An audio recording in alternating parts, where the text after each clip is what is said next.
Welcome back, dude and dudettes, to another wild episode of Send It Mate. We're here to talk about all things hunting and outdoors. And today, we've got something that'll keep your gear running smoother than a dingo's getaway. That's right. Our show is brought to you by High Caliber, the gun and knife oil company that knows how to keep your firearms and blades in tip-top shape. High Caliber is like the secret sauce for hunters, anglers, and outdoorsy folk everywhere. It's like the magic potion that makes your gun and knives happier than a dog with two tails. You know, guys, I've been using high caliber oil for a while now, and let me tell you, it's the duck's nuts. My rifle practically sings a lullaby when I take it out hunting. And speaking of lullabies, ever tried sneaking up on a deer with a squeaky gun? It's a prime way to end up with no venison in the freezer. You'll be hungrier than a vegan at a bacon festival. Absolutely. But with High Caliber oil, your gun will be quieter than a ninja in moonlight. You'll be stalking your prey with the grace and stealth of a mountain lion. High caliber doesn't just keep things quiet, it also prevents rust and corrosion, so you won't find your gear looking like it spent a season at the bottom of a creek. That's right, and for you knife enthusiasts out there, High Caliber has got you covered too. Your trusty blade will slice through anything smoother than butter on a hot biscuit. So, folks, don't let your gear become a rusty, squeaky mess. Head on over to highcaliber.com.au and grab a bottle of their oil today. And if you use the code SENDITMATE at checkout, you'll get a special discount. I say again, use the code SENDITMATE for all your oil slick, stealthy hunting needs. Thanks to High Caliber, you'll be sending it in style and silence. So, gear up, oil up, and send it, mate. High Caliber, the ultimate oil for the ultimate hunter.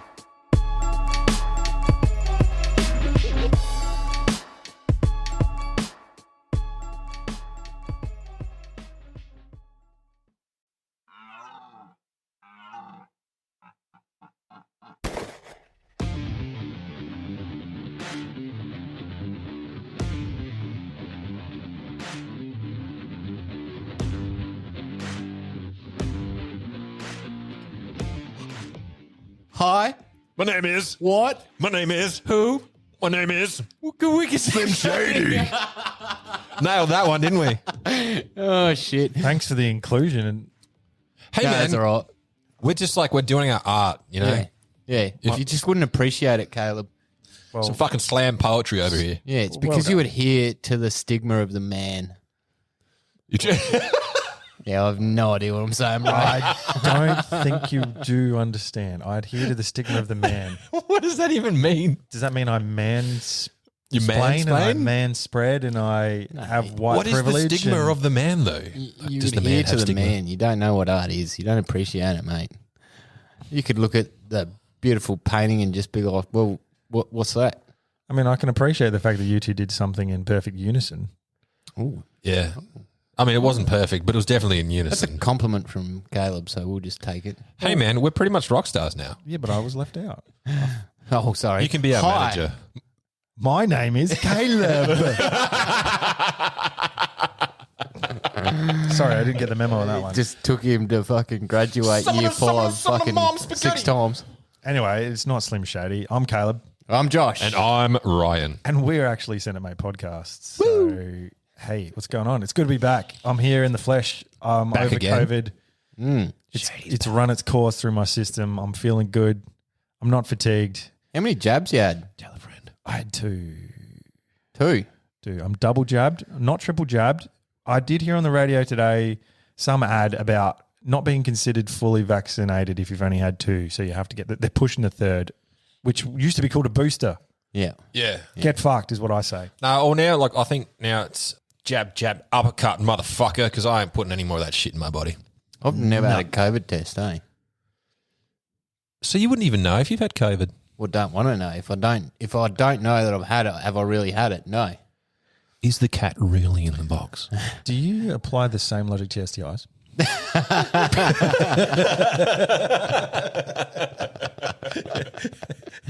If you don't know you got AIDS, you don't know. You just don't have it. If you don't get tested, you don't That's have not, it. no, we covered this last week. If you don't know until you know. Oh, jeez. No, I am curious though. Do you? No. I'm clean, mate. Clean as a whistle. I'm not questioning that. I'm I just use saying, soap. are you using the same logic? No. Use soap. No. Yeah. Do you name the crabs, or do you just like, Individually. like? There's like, Johnny. G'day, Steve. How are you, mate? They don't like soap apparently. Yeah. Fucking hate that shit. Doubt Is it true that lice don't like clean hair? No, it's dirty hair. Lice don't like dirty hair because of the oil on it. Really? Uh-huh. I thought it was the other way around. Why did all the fucking rank dirty kids get lice at school then? I don't know. Oh, we should probably fact check this, actually. I'm just shooting shit off the top of my head here. But that came from a deep recess of your brain, which I don't understand. I'm good for withdrawing like useless facts. Has any of your kids had lice? My kids, no. No, Mike's son's never had it. I've never Not had to it. my knowledge. I never had it. My sister had it in school, but she sat next to a kid who had it. Yeah. Fuck that. I got bitten by bed bugs once, actually. How do we go from STIs to head lice? I have no I idea. don't know. But we can fact check that. I was right. Head lice prefer clean hair because they can attach their eggs to the hair strand as opposed to it being oily, which makes it difficult. Oh, well, let's all grow dreadlocks and be fucking grommets. Oh, stinky as fuck. I did watch a thing once where, because we constantly pile shampoos and soaps and bullshit on our bodies, but if you don't do anything for a while, all your natural oils and stuff, Yeah, the pH levels in your... if it sorts itself out and your hair doesn't stink. Yeah. You just got to get over the stinky stage and then it sorts itself out. True that. True fact. I think I read something as well, actually, with our deodorant and things that actually can cause bacteria under the armpits and that, and then cause bad smell. There's aluminium in it as well, like coming from the aluminium cans that can have a bad effect. My old man's like a fucking anecdotal study of that. He doesn't wear deodorant. He does the old like fucking hose down with a flannel and he doesn't stink at all. And he hasn't worn deodorant in fucking years. Really? Yeah.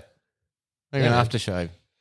No, I mean, he's got like, you know how humans have a distinct sort of smell about them, like just naturally, like that's the only scent of my old man that I've ever smelled. I've never smelled him having aftershave, deodorant, anything like that. Is there some man deep-seated fucking daddy issues behind this? Probably. Why are you smelling your old man? I think we're No, getting like to the when bottom you- of something here, Josh. When you're like hugging someone, like I hug my dad, so If I don't sniff my dad, that's it. From now on, I'm going to sniff you don't, my dad. I don't sniff him, but when you're hugging someone, like you can tell if they're wearing aftershave or deodorant or something. I mean, fuck, after you have a cigarette and someone hugs you, it's like putting your face inside fucking Lynx Africa Says the man that chuffs down fucking cigars.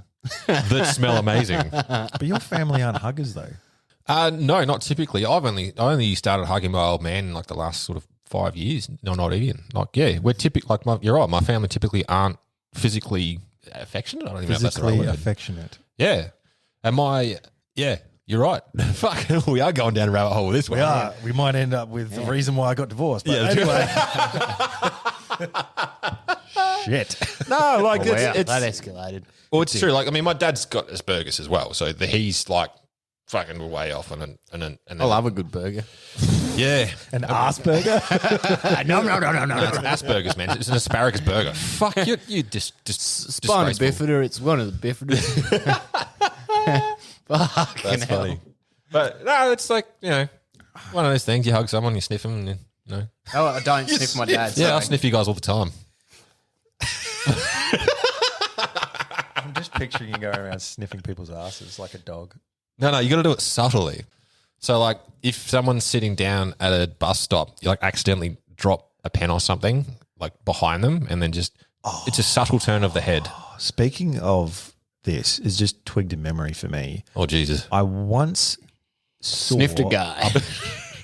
I once saw a bloke at an event, a corporate event, and there was an attractive female who was sitting on a chair, and this bloke went up and sniffed the chair after she got up. Ooh, Oh yeah, he's just seeing if he's compatible. yeah.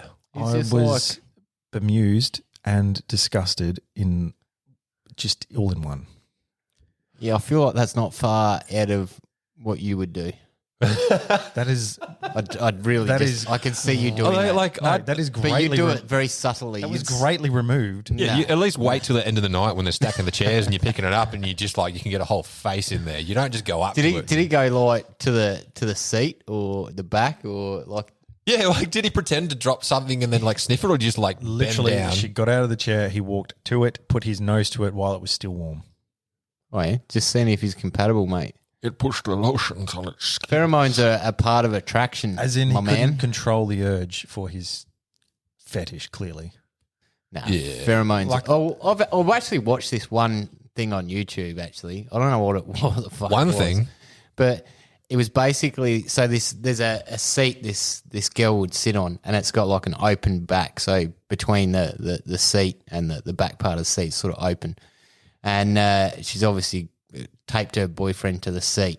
And then she sat down on it and just started fucking letting the cheese rip fucking while he's taped to the back, like in between the little crack. So he's copping it all. His face is taped there. Yeah, like his arms are taped to the chair arms and his face is in that little crack and she's just sitting there farting on him. You've got a chair. There's a dude on his knees behind the chair and he's reaching forward with his arms taped to the seat and his face is in the little crack like in between the backrest and the seat. And she's just sat in it and farted all over his head. Yeah. And he's just loving life. I mean, that's taking like year 6 humor to the next level, isn't it? Like you fart on your mate, it's funny. This is YouTube. Oh, it might have been Instagram or something like Pornhub? No, probably. I'm thinking YouPorn. Yeah. Nah. XNXX.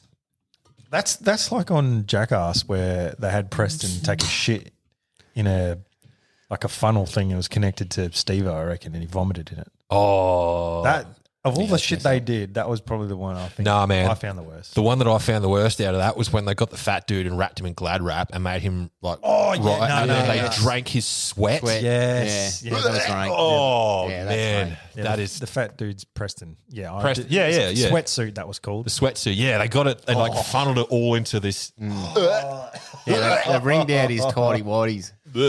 Has anyone seen the new one, by the way? I'm not interested at all in watching that. No way. You've got to look at it. That's a pretty good way to make money. Let's just get fucking shit-faced and do dumb shit and film it. Yeah, but they're paying for it. Like the bodies of those men are fucked. Oh, but man, they're like multi-millionaires. Dude, in the 90s, that was all the... You remember when the first one came out? They were like... Someone would ride in a trolley and they'd run it into the curb and they'd fall out. Yeah. Like... Fucking every hell. shops you'd go to, you see kids doing that. Imagine being old people just like watching that generation. They're like, it's a fad now to hurt yourself. They're like, oh, what the fuck is up with all those young fellas these days? The dumb cunts just want to go out and run trolleys into each other. I've seen one where he puts a sock. One of them put a sock on their dick and then poke it through this little aquarium where there's a snake and fucking the snake bites his dick. Yeah, that's Chris. Yeah. Chris Pond. Why? It's fucked. Why? I mean, that's not even funny. That's just you like look at it and you go, Funny. That's funny as Snake fuck. biting a snake. Come on. I mean, I get the joke there, but That's funny as fuck. why? Man.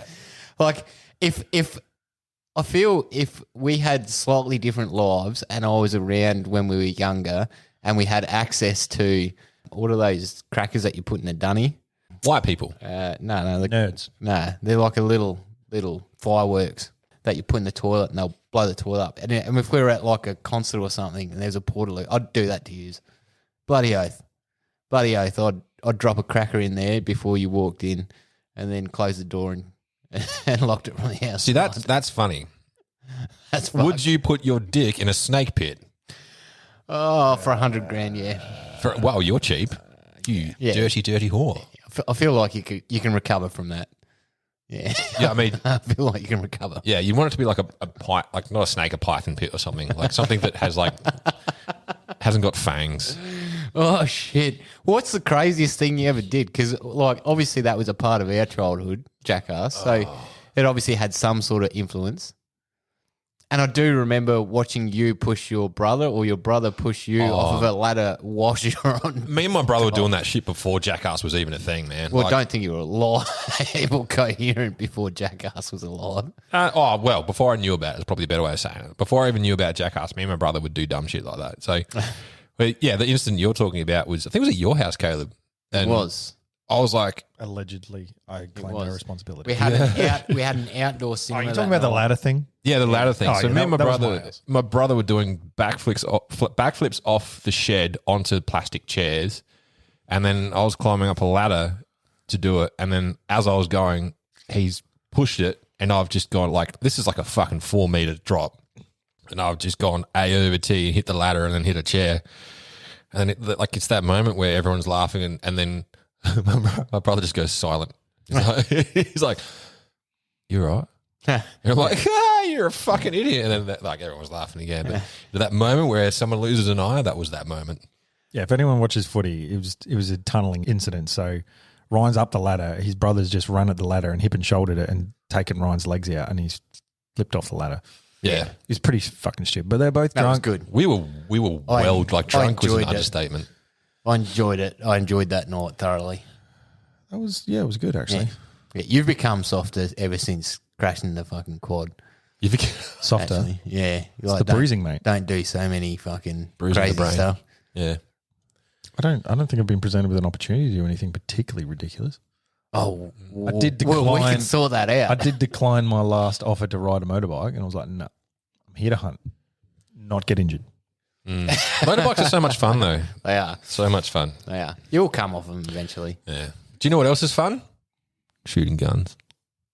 Hey, It is. How's that for a segue? But you need to have a good scope and solid mounts. Well, my good sir, it's funny you say that. Are we getting into a POI? We're getting into a POI. settle down. Don't turn it into an ND just yet, because ND is later. Oh, it's a different POI. We have discussed this earlier. I won a scope when I bought my shotgun like 3 years ago now. So went into the shop, the Adelaide gun shop, to buy a shotgun. Well, actually, I didn't even do that. I went in there to get some ammo and ended up purchasing a fucking shotgun. Into Ryan's shopping trips in general. Yep. That's usually how it goes. Bunnings is terrible. And then I ended up going into a raffle while I was there and won the Burris scope. And then I've had it sit. I actually forgot about it. Sitting As in opposed to a bar of soap, a baroscope. a Burris scope. Exactly right. It's Scandinavian for Burris soap, a Burris scope. So, and I mounted it this week gone. Finally got it on, and it is so much better. It's about time. It is about because you had time. a POS on there before, and No, you've got like this Burris scope that's been sitting there for 3 years. you guys run That's exactly pretty not the nice. exact same, but you guys run the next step up from what I had. It, like if I was in your shoes, I don't like yours. I would have thrown that other one in the bin and put the Burris on there immediately. Nah. The glass quality is Yeah, the glass quality is 1,000 times awesome. better. Like it's one of those things that you don't know how good it is until you try it. So I like my previous setup worked for me. You know, it's the same as a dick. Like you don't want to knock it until you try it. And I didn't want to, you know, Even the habit of trying dicks. sometimes. I mean, it depends on the mood and if it's hot, the clothes are involved and you know. I It's like it's scenarios, down to man. if you can be bothered Yeah, if I can be bothered. mounting a scope Or / mounting a dick. removing a dick from a fly. It's a lot of work. Like, I mean, I can't speak from experience, but I imagine that there'd be a lot of fidgeting sometimes. You know how like the top of your fly gets folded up into the seam that goes over your jeans, That's annoying. and then hey, and you've never caught your dick on your zipper. Never. no, I've never done that. But I'm talking about like if from the suckies point of view, the sucker's point of view. If the fly is folded up, like, there'd just be a lot of fidgeting into it. Like, Just be better. I'm lost. Just be better. I can't hold it in anymore. Take his pants off, Brian. Next time, take his pants off and his jocks. Oh dear. Fuck me. Cradle the balls and it's, throw that shit. straight It's down the the comical relief of what you were just doing with your hands when describing. I was it. like, for those Yes. playing at home, I was like, imagining us cupping balls and jerking Speaking someone from off experience. at the same time. and fiddling with a zipper. Fiddling with a zipper, trying to pull apart the seam. And He's it's clearly funny. done it before. You can't pull apart the semen. So you can't. Oh, you can technically separate the semen, but you can't pull them apart. I beg to differ. If you had tweezers small enough, you could pull apart a singular semen. That's some tiny little seam. Do you have small tweezers for your dick still? Yeah, bro. Can we talk about something else? Because I'm What is this always getting? feeling very uncomfortable. No, Well, this is your fault, tangent. Ron. I don't know, mate. We went down a rabbit hole with that one. I don't know if this is homophobia or just a general feeling of uncomfortableness. You do. I don't understand why you hadn't put that scope on before, man. Like, it baffles me. And Dude, I've seen your 243 in action, and it is shit.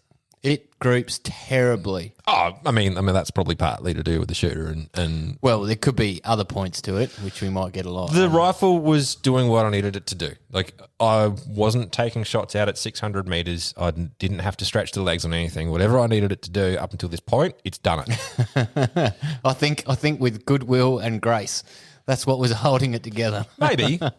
Maybe 30 meters, it's doing the trick. Absolutely. Oh, I mean, 30's pushing it, man. Once you miss it the first time. 27. I've got to get some dope for 25 meters. Otherwise, I'm a little bit uncomfortable with it, to be honest. But no, it's good. Like the glass is so much better. The glass is so much better on it, and it is. I actually haven't taken it out yet, but I did find a bore laser. But laser bore is the word I'm looking for. So hopefully, when I go out to the range, it'll shoot on paper, and I won't spend Next too much minute, time he's digging got, around. he's got a hunting trip in a fortnight's time. Fucking.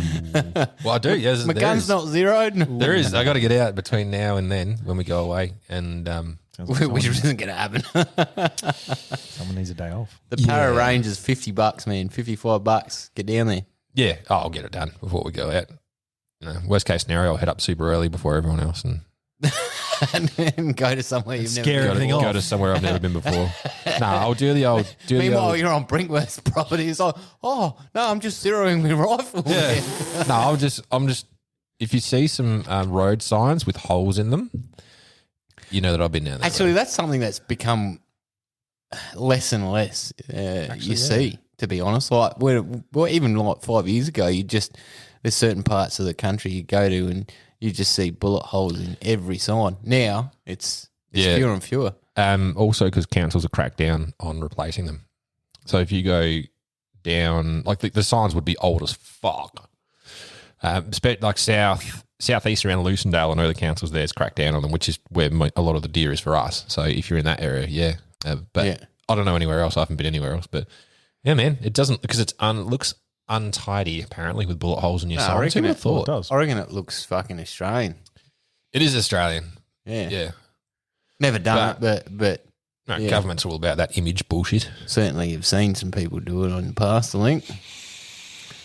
My favorite one is like the shotgun scatter on the Yeah. signs. Like, Yeah. someone's definitely hanging out the back of a ute there. Yeah, And, there's a few brewskis having in that night. yeah. It's fucking good fun. Oh, look at Caleb's disgust. He's like, no, I'd never do that. Camp Mum Rising right now. I would do that in a heartbeat. Shoot signs. Absolutely. Fuck the man and their fucking signs. It's unnecessary, let's be honest. Oh, is it unnecessary to drink my own urine? No, but it's sterile and I like the taste. I've only heard that 20 times. Fucking look at you Debbie Downer. Is it fucking necessary? Well, is it? Oh, It's not. you're talking about, mate, these country kids can't just nip down to their local fucking cinema and watch some Netflix or whatever. No, they got to make their own fun. Let them have a few I'll happily signs. throw a rock at a sign because that takes skill. Is that not- necessary? What cinema is showing Netflix? Is that necessary? What cinema is showing Netflix, actually? That wasn't the point. And are you allowed to Netflix and chill in said cinema? I can't get past the points you make that don't make sense. Do they hand out fragrance? Well, I can't get past you fucking, is it necessary? You're sounding like a fucking 90-year-old man. I sound like your old man at the moment. Sound Fucking geriatric. Porter. That sounded like Porter. That was a good impression, actually. Hey, Josh, can you just for a second say that's Codswallop? Oh, that's Codswallop, son. Yeah, you're turning into your dad. Well, slowly but surely. It's inevitable. Caleb, I think we need to make a rule that he's not allowed to drive. Yeah, my dad is terrible at driving, bro. Yeah. Oh, that motherfucker scares me. You inherited that gene, don't worry. Oh, that's funny. All right. What is our topic, Josh? Well, our topic is I'm saving myself Well, that's very till Are marriage. you? very Christian-like of you. Till marriage, yes. Yep. Yes. I don't know about you guys, but I'm still a virgin. Yeah, and you have a son. That's biblical. Yeah, That's man. very biblical. I'm that kind of dude. It's called immaculate conception. It's a post. You know when old, No, he you know when came out old of me, blokes not are her. like, how did you get, well, and certainly for fucking me, because I'm one of 6 kids. So people are like, oh, you've got bloody 6 kids in your family. What the heck? And my old man will be like, oh, yeah, I just had to look at her and she got pregnant. I'm just like, could you imagine if you just look at someone? Caleb, I have a feeling you'd have many children. Many children. So many children. What are you saying? Are you The saying alimony would be are fucked. you saying I'm a pervert and I... You are a sex pest, yes. So many children See, and so many men with this sore doesn't buttholes. get out there into radio land because you edit it all out. But No, I'll we, leave it in. We get to see you for I'll who leave it you in. are. We know what you like, bro. It's okay to be a I'll sex leave it in. pest. I'll gladly leave it in. I'm not a sex pest. I'm just a visual person, all right? I like looking at things. I'm a visual learner. The older you get, the less discreet you become. You know this. I know, because I used to have it down to a fine art to fucking check someone out, and they wouldn't See, that know. right there says a lot about you. But do I you know used to get it down to a fine art, perving on chicks. But you know what? Now I don't give a fuck. And I think chicks actually, and sorry to my missus because she'll listen to this and be like, what the fuck, Caleb? But I think when you just don't give a fuck, it shows a level of confidence. I mean, you with a big ass. those girls are smiling back in hope that you don't fucking tie them up and whisk them away to your rape dungeon. It's the camera with the big lens that he's got around his neck that sort of gives him away. I mean, obviously, that's just a different kind of not giving a fuck. When you're a good-looking rooster, they just take it as a compliment. Bro, you look like a smash crab. Bro.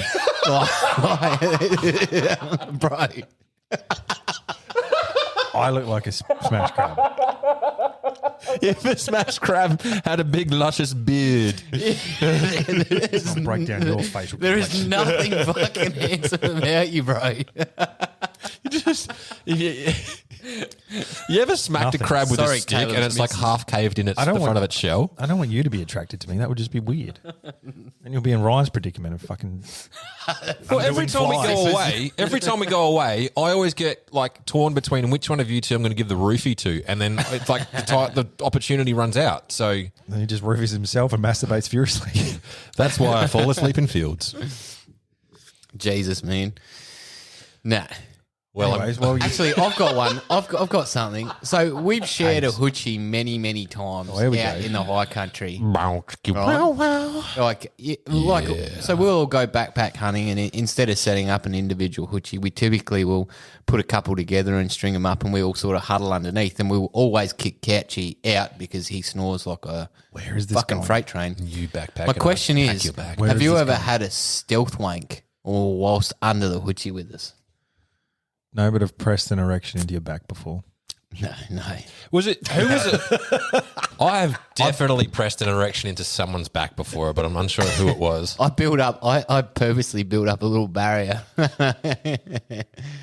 That's something. That's something. Thank you very much, Caleb, actually. So What for? It's my birthday and I'll cry. No, it was my birthday the other week, right? And because you had COVID, I didn't see you, and you bought me a little prezi, actually. You bought me a little prezi. And talking about backpack hunting, this is a bit fitting. Ooh, Oh, it is. Look It's out. almost a point of out, interest. mate. So Careful, you'll give me another one of those erections. I've And he'll press now it into you. upgraded from the wimp mat that you buy from Kmart to a luscious inflatable mattress It is pretty for good, our actually. backpack camping. It is. So I'm going to try it out. What one did you get? And if it is shit, I'm going to let you know. It's the same one I've got. So Yeah, I but know What is it's it? What have you got? It's a Cedar Summit. It's self-inflating.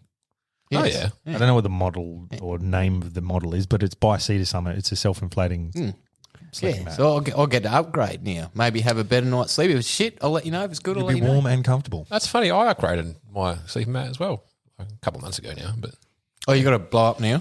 I got probably similar to what you got. The Delaney self-inflating hiking one like packs down to like 300 mil, Yeah, that's right. and it's got a pillow as well, which is cool. Ooh, fancy. I'm keen to try it. Yeah, to man. be honest, I am keen. You'd probably do really well, like because I'm heavier.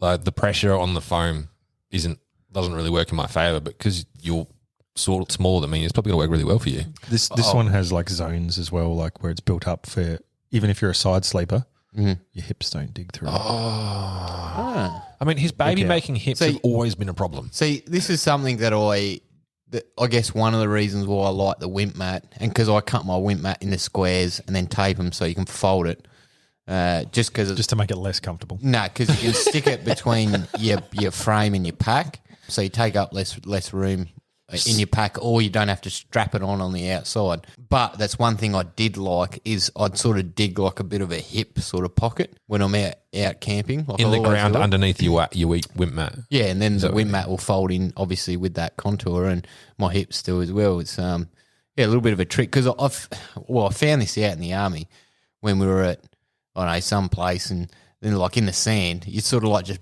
like wiggle a bit, and you get your body molded into the sand. You be like, fuck yeah, little sandworms. it's a fucking good night's sleep for me. Yeah, I wish people could have seen your wriggle. yeah, You look like a dog that's about to be fed and is just like excited wagging its tail. yeah, man. Yeah, A little bit of Sammy the Salmon coming out there. That's how you do it. That's how you do it, and that's how. So I'm keen to see how this mat goes. Anyway, Mate, you'll be comfortable because I got at least 30 kilos on you, and I'm comfortable on it. So you'll be like You're floating. 110 kilos. No.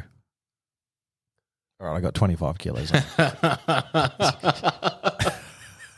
Do you weigh less than 110 kilos? Yes. How much do you weigh? 110 kilos. Yeah, you are 6 foot something. I weigh 104.7. Really? That's quite specific. Yes.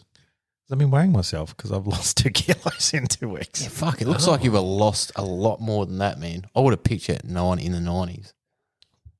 Fuck. You've done well. I haven't been 90 kilos since I was about 20. I was 93 kilos. I remember being 93 kilos at 21. Wow. Yeah, fuck. Fucking hell, man. That's still like, So once I'm under 100, I'm cool. yeah, it's. I reckon the last time I was at under 100 was when I was about 27 or 28, which is like only 6 years ago. You reckon? Yeah, that was before I got an office job. Like when I was at my peak, like fitness. That was like when I could run like 30 Ks no worry. That was when I ran the St. Mary's Peak. Yeah, bloody hell. Yeah. Man, I'd strive to get back there. I was thinking about this where Dude, you haven't cracked In the 85 in your life. No, I don't want to crack 85. The heaviest I've ever been is about 82. If I didn't take a shit, 83. But no, I actually feel better being lighter now. 100%. I certainly don't have the mobility, so I can't. There's no gain in mobility, but I just feel a little bit better. I was thinking about this, yes, in all places of the shower. I was thinking about how much we overeat as a society. What are you laughing about? I do a lot of my thinking That's in what the you shower. think about in the shower? Yeah, well, I was just sitting there thinking, like I was Sitting. standing Is your there, first sorry. problem.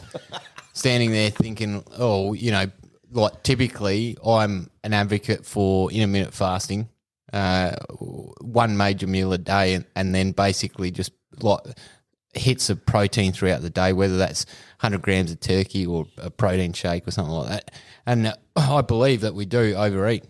Oh, yeah, shit, yeah. As a society, yes. Yeah. we do. Yeah. Well, our body's designed to eat when food's available, not to stop eating when But we that's the feel thing, full. we're so disconnected from it. Like now, if I start getting a bit of chub in my belly, all I need to do is crack down for about 3 days and my abs will be back.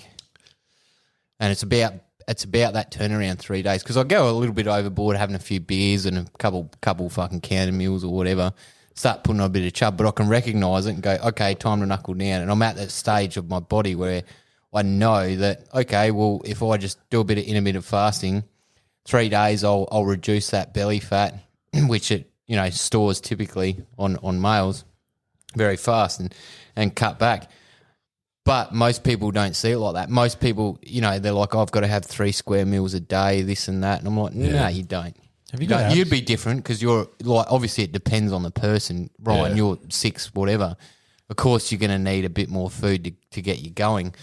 But Oh, man, like you're right, it is up. But a lot of people want instant results and you got to put in a lot of work to understand how your body works. Like you've been doing this for fucking years. yeah, man. And just like you need to be patient and you got to put in the work. And then once you've figured out how your body works, then you can have a plan that works best for you. The Yeah, trouble you is that can most people fine-tune don't it. put in that work, and which is normal. Like no one wants to be fucking starving themselves and then trying different diets and doing all that sort of Look, shit. it's hard. We've all got 2 mates that have just done a meat diet, meat only, 1 meal a day. Yeah. And they've lost a lot of weight. And I did that for a while to basically turn my body's metabolism. Like you can change your body's metabolism if you do like a dramatic older like this.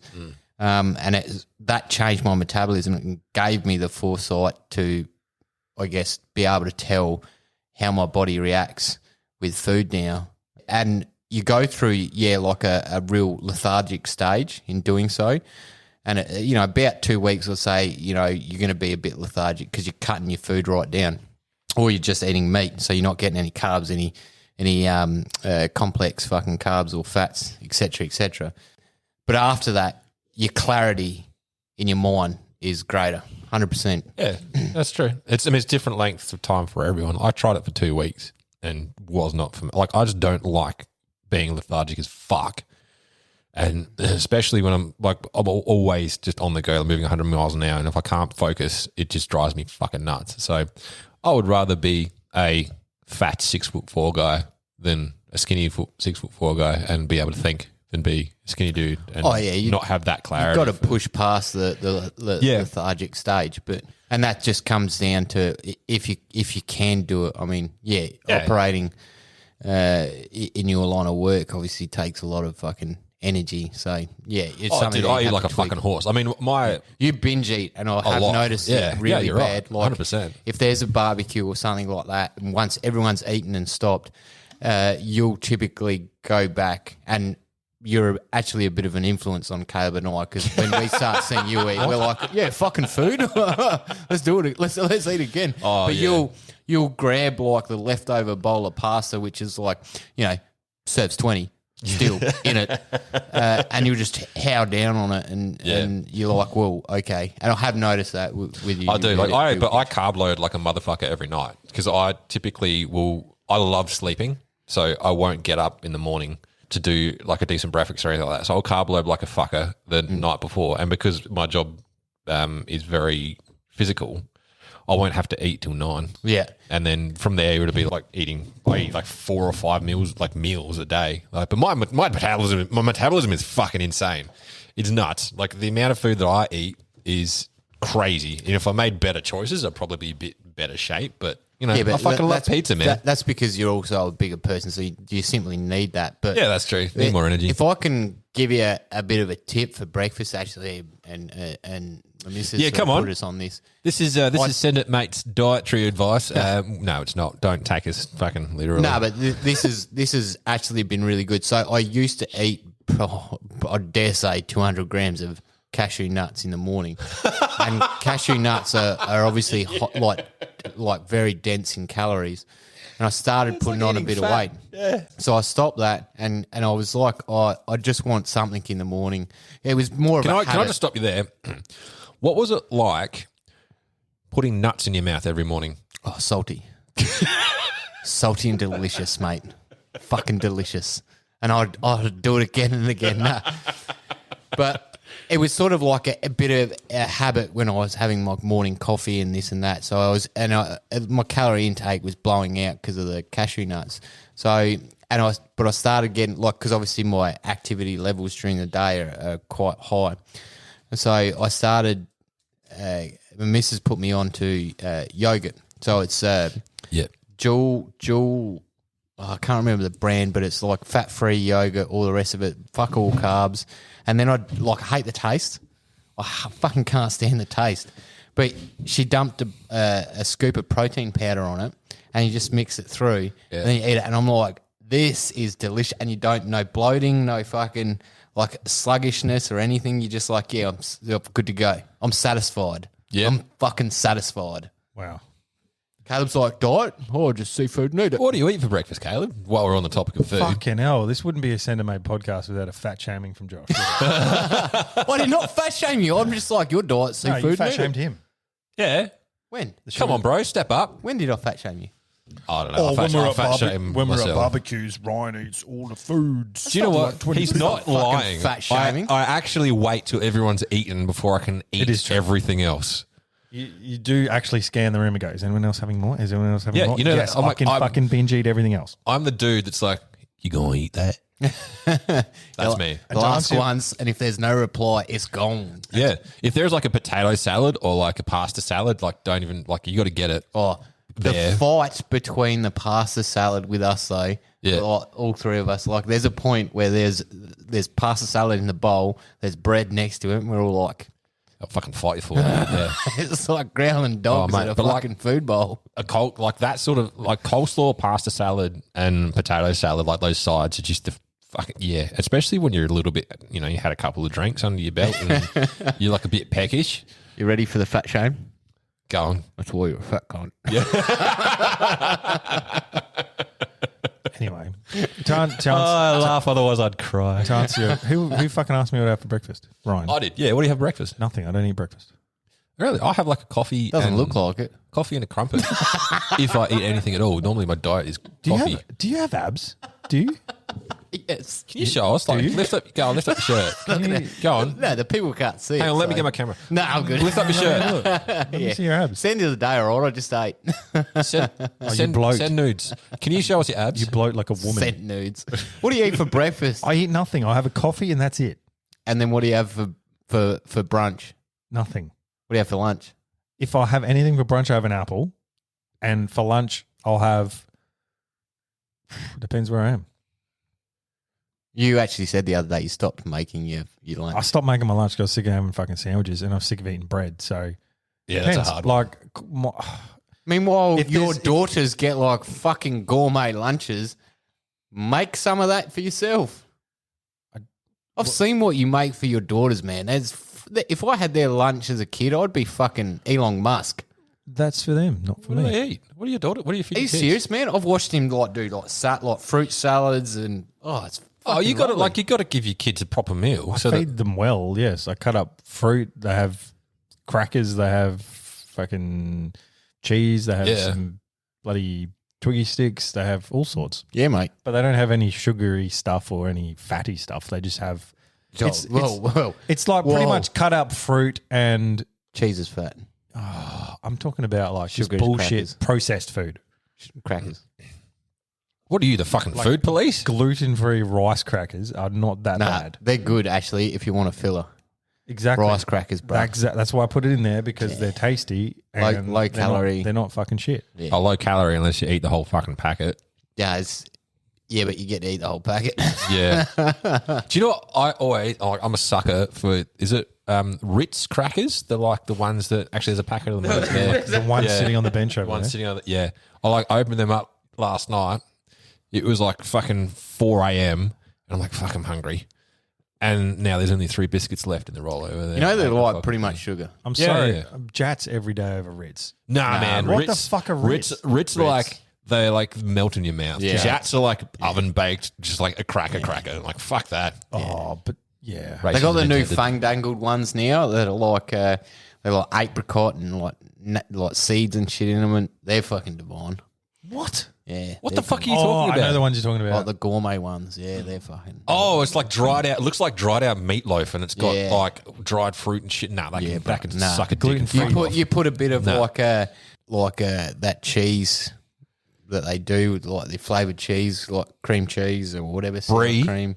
The ones you're talking Brie, about are gluten whatever. free. I know the Oh, ones. Yeah, Yeah. They're actually all right. Nah, as long as Bit it's of not, fucking- as long as it's not got the devil's fruit in it, it's all good. bit of devil's fruit. What's the devil's fruit? Sultanas, they can suck a dick and fuck off as well. He's got a phobia of sultanas. I don't know why. It doesn't make sense.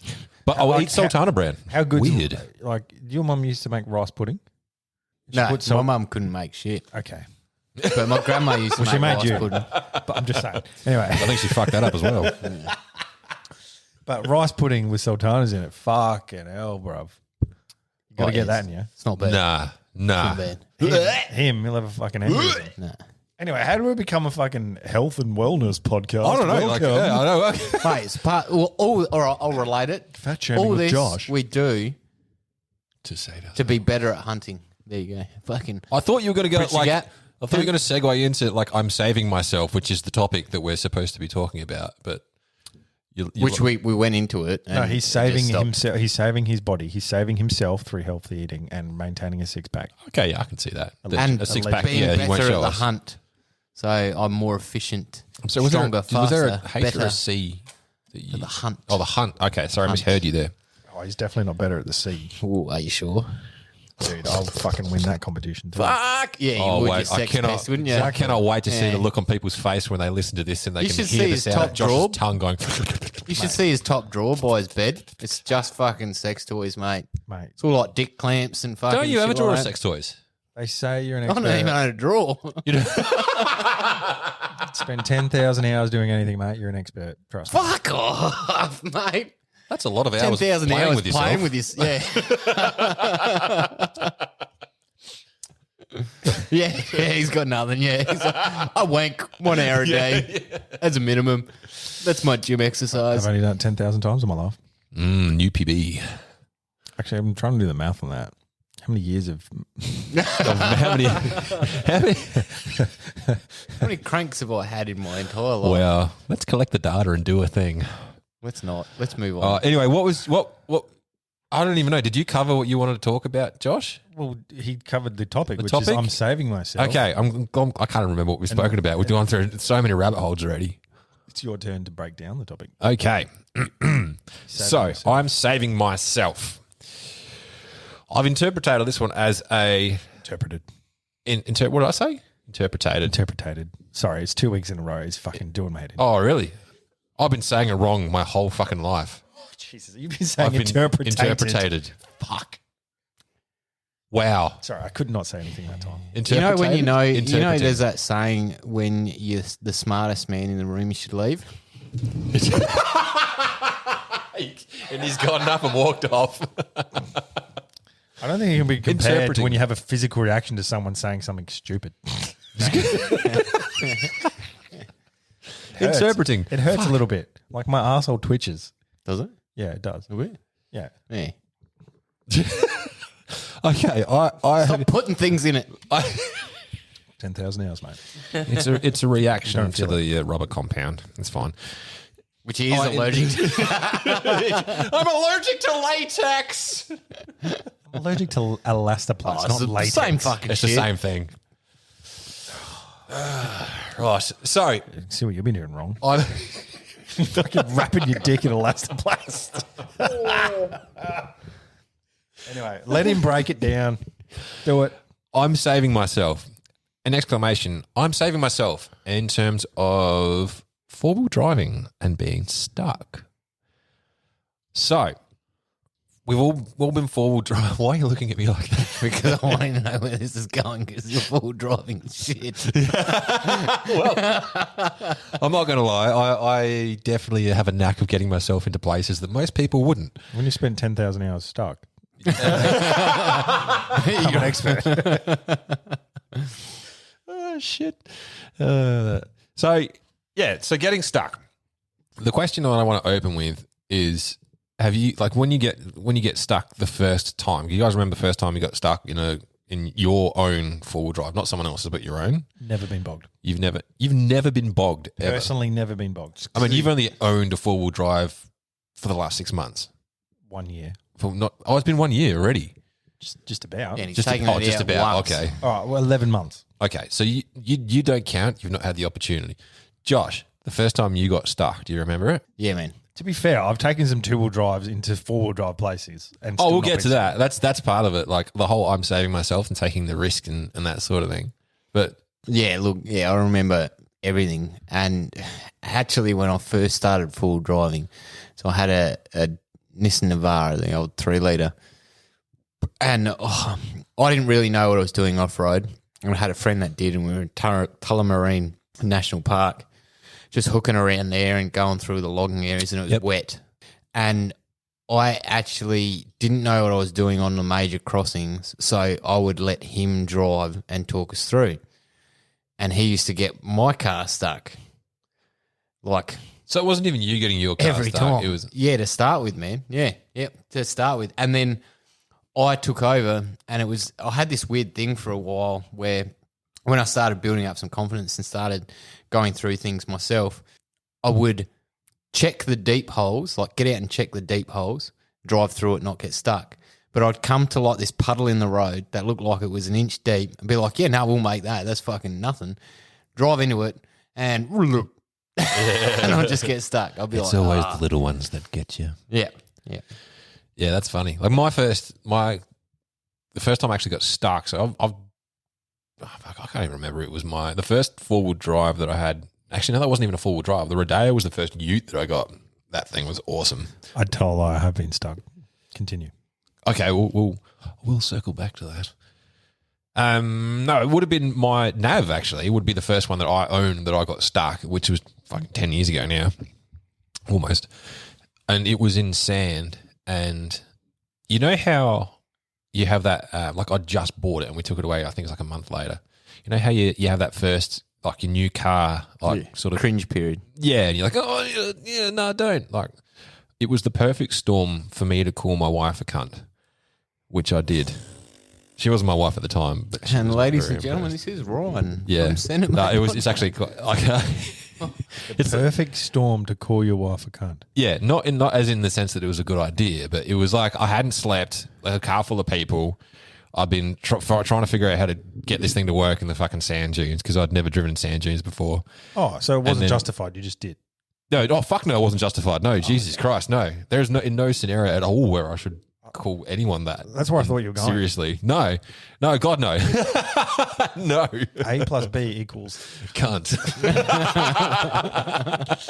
No, like this was, and it was the first time I actually swore. I used the word as an exclamation because I got stuck. Basically, what happened, I was going up a pretty big dune that had wind blowing out from around a tree. So you know how you got trees and then the wind blows around it and the sand sort of builds up around them, but it's super soft. And if you step on it or drive on it, it like collapses down in towards the root base. That's exactly what happened. And the front right hand of the car went straight down and turned the wheels. And me being a nufty was full on the accelerator. And I'd made the mistake of letting everyone keep their windows down while I went up this sand dune. And all that happened was sand got kicked up into the passenger side where my girlfriend at the time was sitting, and sand just fucking went everywhere, all inside my brand new car. And I just went, you fucking car, like screamed it out. And it was all over Red Rover. Like it was trip. like, no, well, pretty much from then on the trip, it was like I was in the doghouse, rightly so. But it was like that moment where all of the things that could go wrong went wrong, and then add to that like the brand new car. It was just Yeah, but I feel like you need that with a brand new car because you're just going to pussyfoot around it. well, that's exactly right. Like that changed. Like I got a well fucking talking to, so I should have from. You'd love this car more than you love me, Ryan. No, it was a lot more foul language. A lot more. Actually, no, she was actually pretty good. Like after she decided to speak to me after 2 days. This is because you dropped the C-bomb. Yeah. So the way that I said it was sounded like it was directed at her, but I said it as an exclamation, like "oh fuck!" But I said it and You're angry at the situation. I was angry at the situation, which is Been you know there. Been there. yeah. So it was a bit of column A, bit of column B. In no way saying that I was right at all in saying that, but it was like that. That was the moment. Like after that was the turning point where I realized that a car is just a fucking car. Like a couple of days later, obviously, after having multiple discussions about it. Because one of my close mates at the time came up to me and was like, man, you can't be doing that. Like, and this is a dude who's never serious. And I'm like, fuck off. Yeah, right, whatever. Yeah, but I feel like in that situation you can belt out a fuck, shit, can't. Yeah, which is what I had been doing for the whole day up until that point. And then I think the way that I say it wasn't interpreted as that. And like, to be honest, there was a lot of see that. there was yeah, all right, we get it. Yeah, I think it's just how far into the relationship you are and how comfortable you are with the casual cunting. yeah, We're going to break the record for the amount of C-bombs in this episode, by the way. absolutely. But I drop the C-bomb all the time, and my missus drops it too.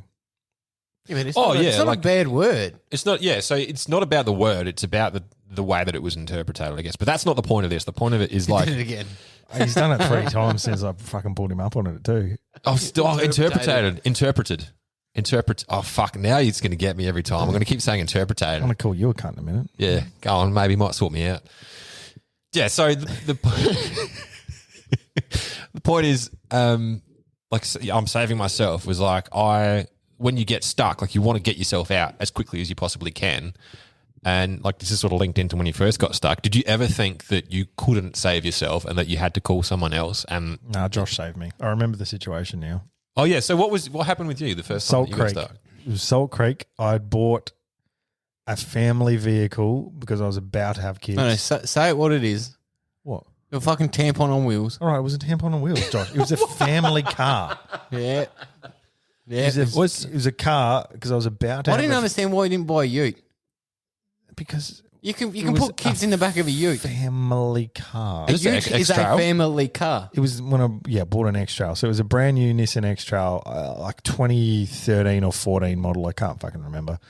Anyway, so the thing was like it had 4-wheel drive, but No. It was fucking stock standard. It had road tires on it. I was there. It had no, you weren't. It had not this time. It had no clearance, and that's what brought me undone. Was the fact. So we did Salt Creek. We did 42-mile crossing. Got across that no dramas. But then when we got onto the beach, the ruts were too deep. So I had no ground clearance, and the fucking undercarriage of the fucking vehicle was just bottoming out. No, we were going to 42-mile crossing, but no.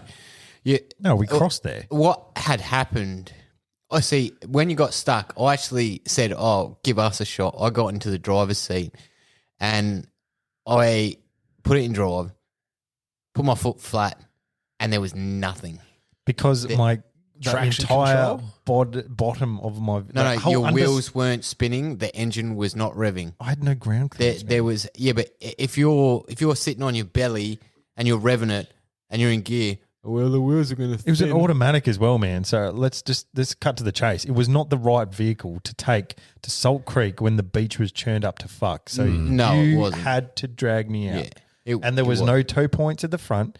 So you connected to my toe ball and dragged me out backwards. Yeah. So what you're really saying is, if you're looking to get a decent 4-wheel drive, look, don't get an X-Trail. Save yourself. No, he should have just bought a ute. You can put kid seats in the back I of the ute. never bought that thing with the intention of taking it off road. Yeah. And then next minute, someone's going, "Oh, it'll be fine. Come out to Salt Creek." Nah, we needed. I trusted you, Josh. We went. You made it trusted you. like a fucking K, maybe. I remember being with you. I think it might have been at the Coorong as well. I was like, that's why I thought I was there, because I remember being with you, and then the traction control was just fucking up.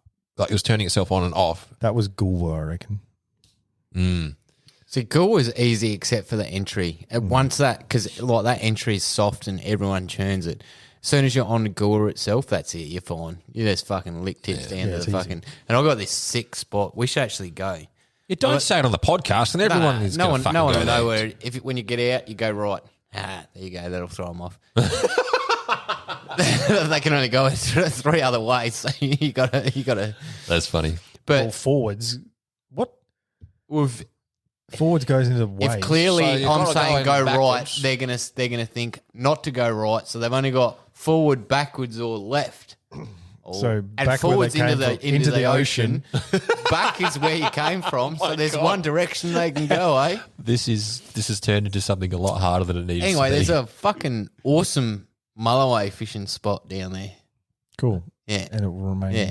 And I awesome reckon and if you private. could get your X Trail down there. I don't own the fucking thing anymore. But if you did, well, Couchy's got one. There you go. He's gone backwards. Let's do that. Let's take Couchy's X Trail and fucking film it. All just getting There is stuck. no way that's getting past his missus, bro. No way. He doesn't have to tell her. Ooh. As long as we clean it afterwards and don't damage it. Be a little bit naughty. Go Oh, right. look out. Now we just got to convince him. How do we do this? Anyway, don't take fucking X Trails onto chopped up beaches where you actually need a full drive. Nah, look, yeah, it was a piece of shit. Is it marketed as a 4-wheel drive? Yes. The X Trail. Yes. It's one of those fucking suburban 4-wheel drives that have it, but no one actually knows how to use it, and it's not worth using on anything. Nah, it's just a piece of shit. It has no ground clearance, so therefore it just fucking it does not qualify as. I don't proper even full think drive. it has fucking power to the wheels. I think it was just riding on fucking hot air or something. It was average, is what it was. But do you know what? I ended up skull dragging him for a few hundred meters Yeah, backwards. and then up at June as well, so we could get to a campsite that wasn't fucking in the middle of everyone. And then they had to go back and get that the was the X-Trail. best thing though, because we went back a few hundred meters and then into this campsite. We had a good weekend until Caleb had to get the car back out. No, until we all left because it was fucking windy as shit. Yeah, we did get. And you lucky, didn't honestly. like getting. You got to sand on your pick. vagina. You got to pick Salt Creek, your time of year to go. Like it can be really awesome, or it's just really shit. Yeah. There's no happy medium there. No. You pick your time to take females. Yeah, that's true. Like I actually enjoy wet weather. Non-battle hardened females who don't like camping. Yeah, you got to. Nah, because I look. We can go anytime. Yeah, all Take right, me yeah. tomorrow. Take me in the hail. Take me in the snow. Take me in a thunderstorm. Yeah, that's true. As long as you use yeah. lube. If you're going to take your missus there, you certainly want to pick your time of year. But She doesn't want 100-kilometre-an-hour sand flinging at her vagina while she's trying to take a piss. I mean, I don't mind it on mine. It's sandblasting. It's funny you should say anything about hard, like going out in hard weather. Did you know that technically, if someone helps you out of a tight spot, like a good Samaritan or a bystander, You don't have to suck the dick, Ryan. what? This way we go. Are you fucking serious? You don't have to, man. It's not like a code or anything. What the? I've been doing that my whole fucking life. Should have read the fine print, mate. Fuck's sake. And no one even bothered to tell me. His uncle used to get the wheelbarrow stuck too.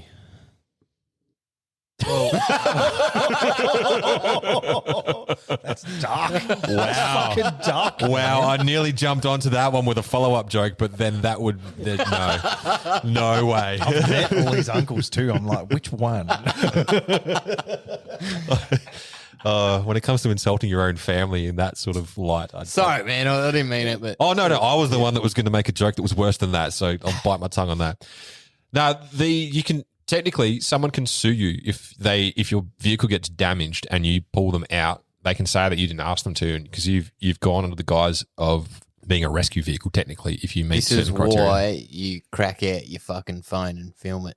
yeah. And then you get to have some shits and gigs and put it out on the line for everyone to Yeah, see. yeah. I mean, there's been no documented cases of it in Australia yet, but there is. We're not shit cunts. This is not Yeah. America. Yeah, yeah. Actually, we got pulled out, Caleb, and it's been on the potty before. We some forestry guys helped us get out of a pickle in Victoria when we were out hunting, and they, we said, we'll get your carton, whatever, and they were like, yeah, they drink whatever brand of Melbourne beer. bitter, they said. And we ended up going and getting the carton and going down to their office and giving it to them. And apparently they were very surprised that we dropped off a carton. They were, because people just say they're going to and then they don't. They just Should continue have on. kept their number on fucking speed dial. You should have, man, because then the next time you're down there, they wouldn't blink twice, think twice about coming to get you. I plan on having a snatch strap and some. I plan on not winch. getting bogged like that again. Nah, you will.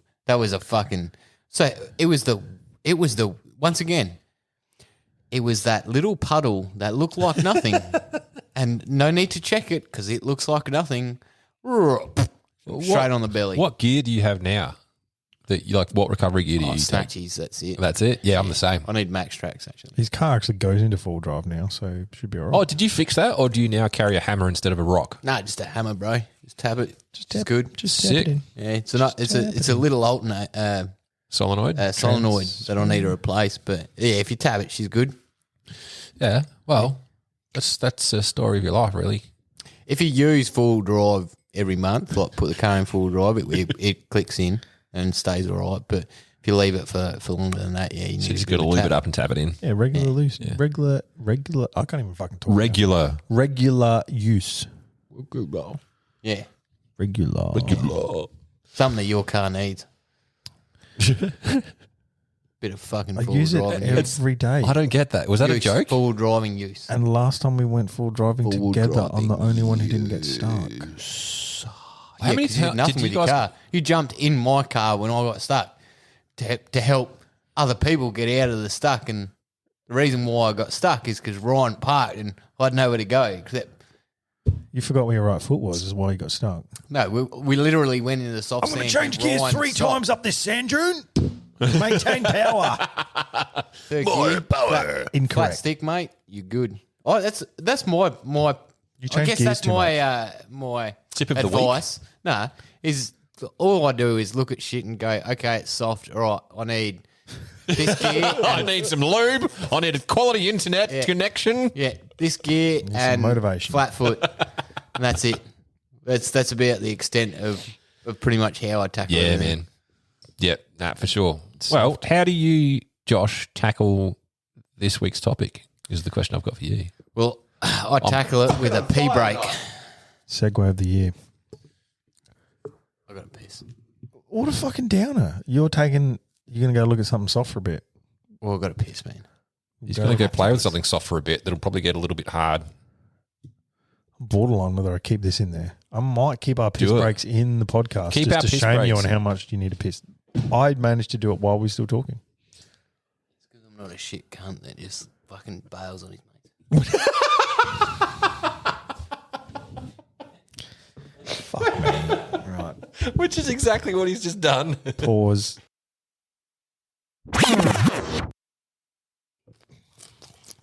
And we're back from your shameful second piss break.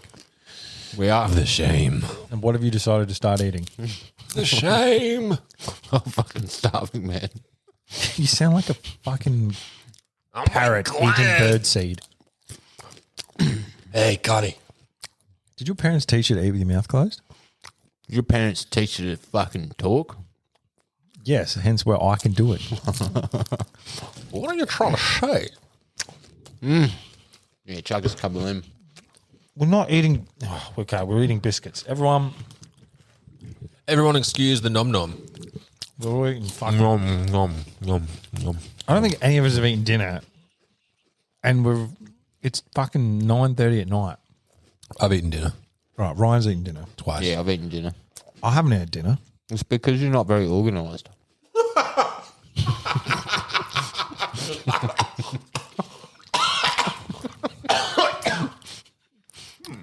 Ryan's Apparently, Ryan's parents didn't teach him to chew.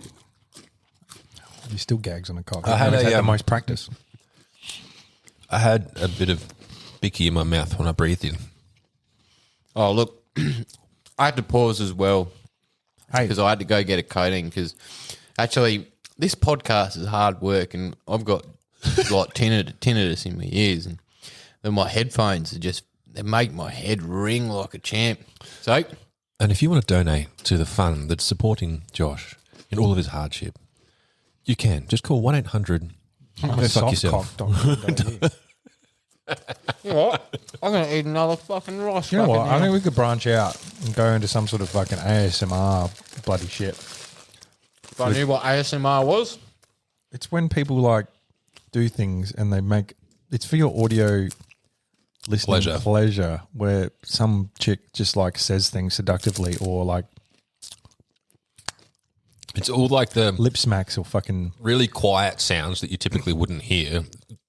Crank the volume up on it. So basically, exactly what you're doing now: eating like a fucking pig at a trough and chewing on corn thins. I'm a fucking man. Right. I think that's definitely going to fit into our demographic that we're targeting here. No, go. Right, do it. Do your thing. Just chew. Go on. People may pay money for this shit. Go. Just be you. You need to chew louder. People need to hear it. Like this. where You go before. like this. Do it into the mic. Like this. Oh, Oh, fuck yeah. That's sexy. God, I want to punch myself. that's what it sounds like going in dry, Josh. Bro, Crunchy. you chowing down on some wrong shit. Crushing those crabs.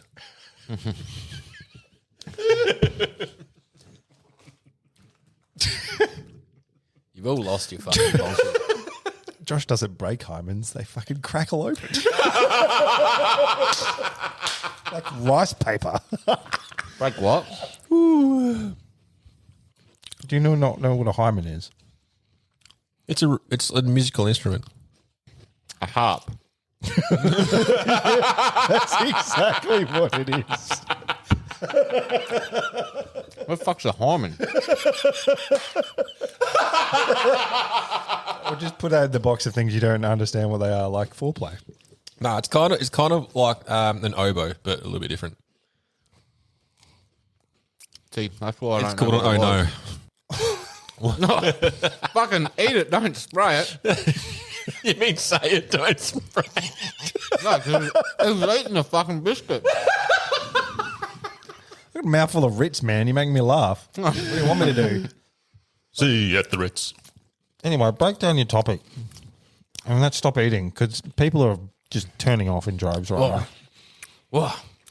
Look, doing a podcast is hard work and you need a bit of fucking zoosh. to Do you get get going. do you get angry when you listen to someone else chew? No, I'm not a piece of shit. No, I am. I definitely do. It just grinds me in the wrong fucking way. Like, and listening to someone else drink, that's like the gulping of the. I just want to punch them in the fucking throat. Even my own son. When people, You're like when painting people a picture of yourself. You're calling your missus a cunt. You're punching your son in the throat. intolerant. I'm very intolerant. No, I do agree. When people eat and you can hear them go, that shits me. Yeah, and like I don't know if you could hear that, but like the swallowing of liquid into the esophagus. Fucking hell. Everyone does it. I know. You intolerant pieces of shit. No, it's funny, like, because normally you're eating when other people are eating, so you don't hear it because it's too busy crunching on your own If you're skull. in movie, like, just engorged in a movie, yeah, and you're trying to listen to people talk, yeah, and someone's chewing, okay, it gets a bit annoying, but Engrossed in the that's movie? where it fucking stays. In the cinema. Like, you're not wanting to punch the head in or anything. Oh, that was like an exaggeration. I didn't actually mean like I'm going to punch my son in the throat. Jesus, what kind of a dad do you think I am? I don't hit him in the guts. Well, I don't know. You call your missus a cunt, so. Is it? I just want to know what movies you're watching where you're engorged. Oh, mate. Many classics. Usually at home by himself. Anyway, He's the I one just love- chewing. It's my favourite thing when you mix up words. all right, so it's funny we talk about Salt Creek because my topic this week was of an incident that happened in Salt Creek in 2016. To be precise, 9th of February 2016. That's very fucking specific. What time It was is. Oh, it was approximately midday. The Mulloway were running. Continue. Anyway, They don't even have feet. Oh, I fucking got you with that one, didn't I? ready? I got one for you. Wow. I got fired from the keyboard factory 2 days ago. Turns out I wasn't putting in enough shifts. Oh, shit. That is terrible. I love it. I'll pay that. I got another one. For you. We should have a joke section. He can't even do a Just Joshing, which is named after him. You want to do a joke section as well? Apparently he can't. He just laughs. And he's told no joke. You have to tell the joke. You can't just laugh to yourself. How did NASA organise a party? They plan it. All right, that's terrible. End of segment. Start of your topic breakdown. We're at Salt Creek. Are you blowing your nose? He's blowing his nose. This is Do the you worst have no podcast fucking etiquette. podcast craft? We're like eating biscuits, sucking on one lollipops, would've and blowing our known nose if into they- the microphone. No one would have known at if least you didn't mute point it out. yourself. Anyway, At least mute yourself. so on the 9th of February 2016, two backpackers named Beatrice and Elena. They're still looking for them. No. They ended up hitching. This is a few days prior. They ended up hitching a road with Roman Hines. And I Related don't to the know Beans? how they got a hold of each other. The article did say it was through some social media. Anyway, these two backpackers organised to meet up with Roman and basically head towards the Great Ocean Road because they always wanted to do the Great Ocean Road. Turns out Mr. Roman had other plans. Somewhat He had nefarious legions. intentions. Yes, a little bit. So he ended up stopping off at Salt Creek and he's turned in and said, oh, let's, go out here, camp for a day or so. It's beautiful out there, etc., etc. And I don't know if you've heard about this. It was in the news. It was quite a big deal. I remember it. It was a bit rapey. You remember it? Yeah, it was. I remember A it. little bit. Little bit. So just to give a little bit more of an insight, Roman was 59 years old when he did this, and his previous missus actually was a victim of DV, and the way she was, I guess you could say, abused was similar to what happened to Beatrice. So his ex-missus, she was asleep one day and she woke to Roman tying her hand to the bed frame. And she was like, oh, what are you doing? This is a bit weird. I was sleeping and just waking up and you're tying my hands to the bed frame. Anyway, Roman obviously did whatever. And Can we just get a bit of clarity there? He tied his wife's hands to the bed frame while she was asleep. while she was asleep, and then she's woken up in the middle of it, and then he's had his way with her. Yeah, at her. essentially she said, no, what are you doing? and sort of tried to fight it, but he ended up just submitting her. So at her essentially. protest, he still went ahead and did his own thing. Yeah. Okay. And there's photos of her online, and she was quite bruised up, actually. Very bad case of DV. But that's just an insight to the type of person Roman is. His MO, you Yeah, might say. yeah, I guess you could say his MO. Anyway, they've decided to go down to 42 Mile Crossing near where Caleb got stuck. Anyway, so they pulled up along Salt Creek, as we just discussed before. There's little inlets. They're almost like campsites, but they're really essentially just flat bits of ground between dunes, just off the beach, and you can pull in there and you can camp. It's free. A lot of guys do it, and they go out fishing, or they're like us and we go out full driving and get stuck. Now everyone is going to go there. Oh, everyone goes there anyway, mate. I've given up on that place anyway. No, it's beautiful and it's worth going. No, And it fish is. It is a great spot. are abundant down there, that's for sure. But it's very popular. This is the other thing that confused me as to why he picked this particular place, because if you've ever been to Salt Creek, even if it's not on a public holiday, if it's in the middle of the week or whatever, when you go down there, people are there. And people are driving that whole stretch all the way down to Robe. Like, it's pretty much a highway. What was the date again? 9th of February 2016. Yeah, February. Fucking, yeah, of course. It's Yeah. like summer. Yeah, exactly. And the mullies are running, so absolutely chock-a-blocks. And he's from Adelaide, so he would know this, and he's obviously knows where to go because he drove directly there. Anyway, so they get out of the car in this campsite. Roman sets up the campsite itself, puts the tents out for the girls, and sets up a coffee table and this and that. And Lena actually decided she was a bit tired. She wanted to go have a nap. So she jumped in the car and had a nap. I don't know why she didn't jump in the tent to go have a nap, but she decided to jump in the car. Can we just backtrack and establish the premise on which he got them to go with him? Hitchhiking to the Great Ocean Road. Yep. Backpackers. So he's picked up a couple of hitchhikers. They're backpackers. They're hitchhiking. Yep. He's pulled over and gone, yep, jump in with me. Yep. Okay. Yep.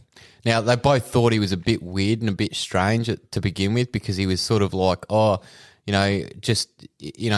reply to me, I want to be friends with you, all this sort of stuff. So he was a little bit weird. This is an account from the two girls. He said they were a bit weird to start with, he was, but they obviously wanted to get to the Great Ocean Road, so they thought they were going to be safe together, so they thought they'd do it.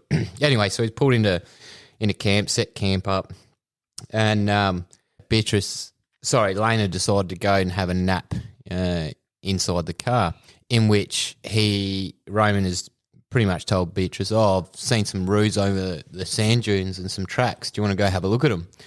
And she's agreed to do this, and she's ended up, like, he's followed her, she's followed him down into the dunes to the point where suddenly he just changed and he pushed her to the ground. She thought it was a bit of a joke at the start, and but then she realised things were getting serious when he pulled out. Now, mind you, Roman was carrying some items. He was carrying rope and a hammer and knife. So whilst they're going for a walk into the dunes, the dude's, he's not clearly concealed them. He's carrying in his hand a knife, a hammer, and rope. So I wonder what that'd be like a no-go to start with. Let's go lasso a kangaroo. Maybe, or let's go whittle some wood and make some tent pegs. Come on, I don't know. Put yourself in Roman's shoes. You've got to find I mean, find an excuse. He's I've creative. I've But walked he's into the quite bush creative. with exactly those items before.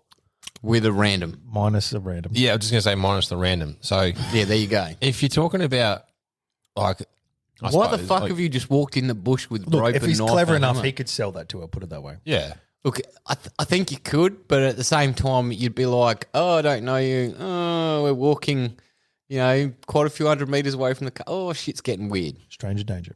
Yeah, that's true. I mean, that's true. Like, there's also a sort of if it's too far on the extreme, obvious signs don't show because your mind goes, well, that would never happen. And that's actually exactly what Lena said in the interview. She said that when she came to Australia, she watched Salt Creek, the movie. Wolf Creek, sorry. Wolf the movie. Creek. Wolf Creek. And she actually said to one of her friends that, oh, that'll never happen. You know, that's just Hollywood or fucking B grade, whatever the hell Australian fucking movies are made of. Screen Australia. Even though Wolf Creek was Victorian Film actually a Commission. pretty good movie. Anyway, so he's pushed Beatrice to the ground and tried to tie her up, and to the point where he's got the upper hand of her after punching her a few times and tied her up. Now, at this point in time, Beatrice didn't really know. She sort of obviously knew where it was going, and she thought quick on her feet, and she actually persuaded him. After being punched and tied up, she persuaded him, oh, let's just go back to the comfort of the tent and we can carry on and do whatever. As in what? Do me in the comfort of a bed. I'll go willingly. Yeah. Yes, I remember the story. That's how it went down. pretty much, man. And just trying to make it a little bit nicer for the fucking 15-year-olds out there in Radio Land. Anyway, in which he's Maybe you should agreed have to. said cunt 15 times in the podcast before then. That was you. That was you. Anyway, she's gone, yeah, okay. He's gone, yeah, okay, we'll do it. And they started walking back to the car. And to a point, they were 100 metres off or so. And he sort of started getting a bit agitated and like sort of started like trying to grab her and pull her down to the ground again. At the point, Beatrice realised that she's only got one chance at fucking getting help and calling for Lena. So she's yelled out to Lena, who was asleep in the car. At that point, Roman's hit Beatrice multiple times again. But luckily, Lena has woke to her screams and got out the car and gone over to Roman. And as she's walked up to him, she's basically yelling at him to stop and to not do it. And at this point, she's got Roman's attention, and Roman starts walking towards her. So she's run back to the car and gone into around the car and into the passenger seat behind the driver and went to grab her bag, which had her mobile phone in. To the point where Roman's come up behind her and smashed her over the head with a hammer, and pretty much just fucking that's rocked her world. She obviously hasn't got to the phone at this stage. And after that, there's a struggle to the point where she ends up running off. He catches her a couple times as she's running off, and he hits her another 3 times with a hammer in the head. Now, at this point, she's run off into the scrub, and Roman's decided to go back and get the car and ended up catching up to her with his car and chasing her through the dunes with his car to the point where he's hit her with the car multiple times. Freaking hell. Right? And obviously, so he's trying to subdue Lena and hit her a few times with the car, and she's fallen to the ground. So he gets out the car to go see her. She's gotten up and gotten onto the roof of the car to the point where obviously she's trying to fend him off from the roof and get away from him as best she can. Now, from what I read at this point, it switched over to Beatrice's side of things. So Beatrice at this stage was naked. She had her clothes ripped off while she was being tied, and she ran out into towards the ocean where typically there's a lot of cars coming through. And she's run out, and luckily she's run out into a group of guys that were driving down in convoy along Salt Creek and yelled out for help. And immediately the boys thought there was something wrong, ushered her to the car, put a jacket and covered her, to which she's told them what's happening, to the point where that they've obviously rung emergency services. And at this point, Adam, the old Salt Creek servo owner, he still owns the servo. It's just not open. I believe it might be opening again. So Adam was out there. Hey, spoiler alert. Yeah. No, well, if you go down Salt Creek, stop in there. He's a good bloke. At this point, Adam's come along and they pretty much, these boys and everyone's pretty much subdued Roman and managed to save the girls. Now, how lucky is that? Right, that this series of events and the will of both of these women in making decisions in very stressful times, they've managed to prolong their life, get help, and pretty much overcome a fucking terrible situation. Now, in the spirit of this story, I ask myself, what would you be willing to do to save yourself? You say anything, but you got to realise there's three things that happen when you're under duress like this. It's fight, flight, or freeze. So knowing yourself and knowing your past experiences, what do you think you're going to do? One, you're not a young girl with tits, so no dude's going to want to have his way with you, unfortunately. Sorry, Caleb, to bust your bubble. So, Dude, I'm shattered. You got to change. You got to change the scenario a little bit, but and knowing what you know, fight, flight, or freeze, and your past experiences, what and how do you think you'd react in one of these scenarios? It depends. I wouldn't have put myself in the fucking situation to start with. Oh, so you wouldn't go fishing at Salt Creek? No, I wouldn't hitchhike with a fucking random weirdo. Why not? You just said you're a fucking 100 kilos of fucking meat. Why not? No, and you don't look pretty. We told you were a smash crab, so why wouldn't you? Why wouldn't you go fucking hitchhike? No, look, I wouldn't. I'm with Caleb on this one. Like, Just don't understand. Like when you say like us knowing ourselves and our previous experience, like I'm naturally skeptical of everyone. Yeah. Like fucking everyone. Like Yeah, I'm still skeptical of you, bro. Mate, I'm skeptical of myself. It's your glasses. Yeah, see, fuck. I can't see myself, like, if anyone's got any sort of, I don't know, vibes is not the right word there, but that's what I'm going to use anyway. Like, just odd vibes about them. You're going to be on edge. Be on edge, yeah. I just don't think unless it's like, I mean, most people that commit crimes like this, no, not necessarily, backpacking, but like violent crimes is by people that know them. So or they pick on what you consider people that look maybe vulnerable, weak. That are weaker than them. So I'd say, like, I've been in experiences where, you know, you get jumped by a bunch of guys and that. Like, my natural reflex has been to fight. Well, actually, in one scenario, I ended up stifling that reflex because, like, fuck, stupid ways have been brought up.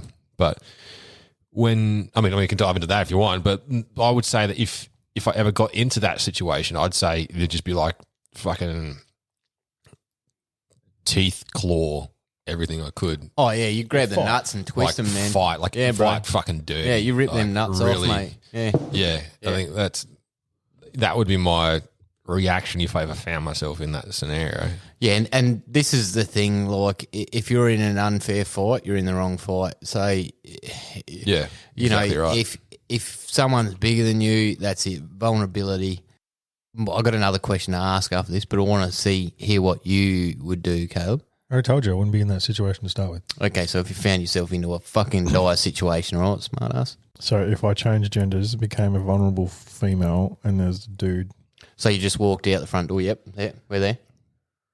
It would have to be a Wednesday I'd for fight him, back, though. man. I'd fight. I'd fight? fucking kick him in the dick. Yeah. I'd fucking do something. I don't know. I don't know how the fuck she survived 3 bashes to the head with a bloody hammer. 4, yeah, and this is the thing, I don't either. That beyond me. If you're full swing on a hammer, one blow could kill a guy. See, she was clever that she persuaded him to go back to the vehicle instead of being out there one-on-one in the sand dunes, to go back to the comfort of a vehicle. So she's clever. And every time I've been presented with a situation where there's a potential fight, I've talked my way out of it. Yeah, look, and that should be definitely on everyone's first agenda, is trying to de-escalate the situation with words. 100%. But some of these people are just evil, like this fuckwit Roman. And, you know, they've just got it in their head. He pre-planned this. This was premeditated. He knew what he was wanting to do. And that was just confirmed when he picked the girls up, and he thought he had the advantage because he was over 6 foot and quite a large man. Did he set out looking for hitchhikers? I believe so. I believe he was on some sort of forum that backpackers are on. Oh, okay. Yeah. Yep. So this is definitely premeditated. My other question is, and this is where I'm going to bring it back into the ethics of Send It Mate, is these girls wouldn't have experienced that trauma, or they may have been able to escape and evade quicker if we had at least non-lethal means to defend ourselves in this country. Now, this is just one example of many assaults and things that happen throughout the country. Now, I'm not talking about, they got to pack a fucking 6-shooter. I'm talking about When they a German taser backpackers? or mace or something like that. Yeah, but if you've got mace on the counter or a taser on the counter and you're a backpacker, man, I'd buy one of them and chuck it in my pack. Fucking A. Yeah, that's fair enough. And if I'm sitting in a car with a seedy dude that I'm sort of already sort of cautious about, and then when I get to camp, I'm even more cautious with the way he's acting and how he's off script and not driving to the Great Ocean Road and taking a detour, I would pull that out of my pack and keep it in my pocket. This is tricky, tricky terrain that you're going into there. Caleb, knowing you have 2 daughters too. So Do you want to go about their first, well-being. Caleb? How about you go first? I mean, first and foremost, we don't shouldn't have anything put and yourself in that situation we shouldn't have to any start fucking with. Where, means. so your question of whether you should be able to have lethal force available No, to you. non-lethal. Non-lethal. Yeah, like tasers and caps. So we're not talking about concealed carry. I just No, said no, we're not. no, Did it's- you listen to me? I said we're not non-lethal. talking about packing a 6-shooter. I'm talking about non-lethal taser, mace. Okay, knuckle dusters are All right, probably I don't- going a bit far. I don't but have a problem with those things being available for people, but I would be teaching, and I do teach my daughters, that strangers and accepting rides with strangers. Okay, that but would that's never happen. all well and good. Well, you don't know that would never happen. This is the thing, mate. And this is the other thing. What if they're in a bind? Their car breaks down in the middle of Australia. They're 20 clicks out of the nearest town, and someone pulls over and says, "Look, I'll give you a ride." They look genuine and feel genuine, and they're like, "Yeah, look, they're frazzled because their car's broken down and they're Perfect storm, stranded." and they're in a situation. They're So alone with someone. why should they not be allowed the ability or the aids to help defend themselves? I just said I don't have a problem with having non-lethal shit in there. Yeah, but I'm hearing butts from you before this, man. because There was some wouldn't sort want of them to be in that situation to start with. yeah. I don't think anyone's father would want their daughters or sons to be in that situation. I'm pretty sure that's The backpacking fucking- situation is stupid. They've hitchhiked. They're foreigners in a foreign country. They've hitchhiked with a random seedy old dude. Dumb. I think And I Well, don't condone what happened It's to not them. the smartest I idea. don't but condone what happened to them, but dumb. It's not the smartest idea, no. But But in people- Australia, we have a culture of well, look, we're driving to another state. You want to jump in, Yeah. cool. Now something that really I don't think we have a detests culture me of that. is no, we did. well, we do. We did. Up until recently, there was a big culture Yeah, of hitchhiking. fucking oath. And the one thing that detests me, man, is these days you drive past an old lady and she's walking from the shops home, and she's clearly old, and and you pull over, you looked at her as a weirdo for giving her a hand. That's fucking un-Australian, mate. You should be able to get me. There should be no qualms in her getting in your car, taking her home, and helping her out. There shouldn't be, but There it's shouldn't not be. 1945. But there is, and this is what I mean. Because there is, and because these scenarios arise common, should we be allowed some basic fucking human rights? Look, I think that there's a couple of things that you touched on in that one. And first of all, the whole shift in culture is, look, I agree with you. We should be able to get out and help the grannies, and there shouldn't be a But problem even the with hitchhiking. backpackers, if they come over and they want to hitchhike, yeah, sick, cool. Yeah, look, Save fuel, and jump in. we've got a lot more information and readily available to us that wasn't available 15 years ago, where you can see the stories, you can see the horror, you can see, and a lot of the stuff that we're exposed to is negative stuff. Like, you don't often get a positive story about anything because it doesn't sell. So we are applying the negative input to a broader scenario a lot of the time. You So hear about that's- the murders and rapes. You don't hear about the 200 Yeah. other times where people got a safe ride somewhere. Exactly right. You're like one in a 1,000 maybe. 100%. But the So fact that's- there are that plays people on it. and there are these scenarios, so that should just be a given that you're allowed some basic aids to help Yeah, defend look, yourself in these I'm- situations as a last resort. I think that it is tricky in the sense of yes, I think people should be able to have those things. I think they need to be educated on how they work first, and I think that there should be. You're not going to huge- drive a car without a driver's license legally, Yep, are but I you? also think there should be huge implications for using non-lethal force when it's unnecessary, like using definitely. in civil life. So the reason why I say that is I have been literally attacked by women for someone else spilling a beer on them. Like I'm 6'4" and this chick was next to nothing, and she was just like throwing punches that felt like nothing. But if she had non-lethal, I would have been a whole world of hurt over nothing. So I don't it's- think you should be allowed in a pub with them. No, and there's definitely some stipulations about where you should be allowed to carry them. There's no doubt about that. Drunken fucking idiots is definitely not a place for this in a club. But Yeah, no, what, so then you got to bag check everyone who goes into a club. That- or- well, That you got happens to do it Or anyway, that mate. after a certain hour, the bag checks, ID scans, like they're all over it now. Yeah, you got to do that anyway. They won't even let you in if you've got a fucking visible tattoo, mate. Jesus. They've cracked down. Dude, on it's it. so- not 1999. No, people have tattoos all over their bodies. Now. Nah, they won't No, let you they won't in, let you bro. in. Yeah, if you've got tattoos, Visible. they get a list. If you go into the bigger clubs in Adelaide, there's a I don't go to clubs. yeah. That's I haven't been to a club since 1936. See, I'm a bit worried because I think you think you're fucking Jackie Chan or fucking Bruce Lee.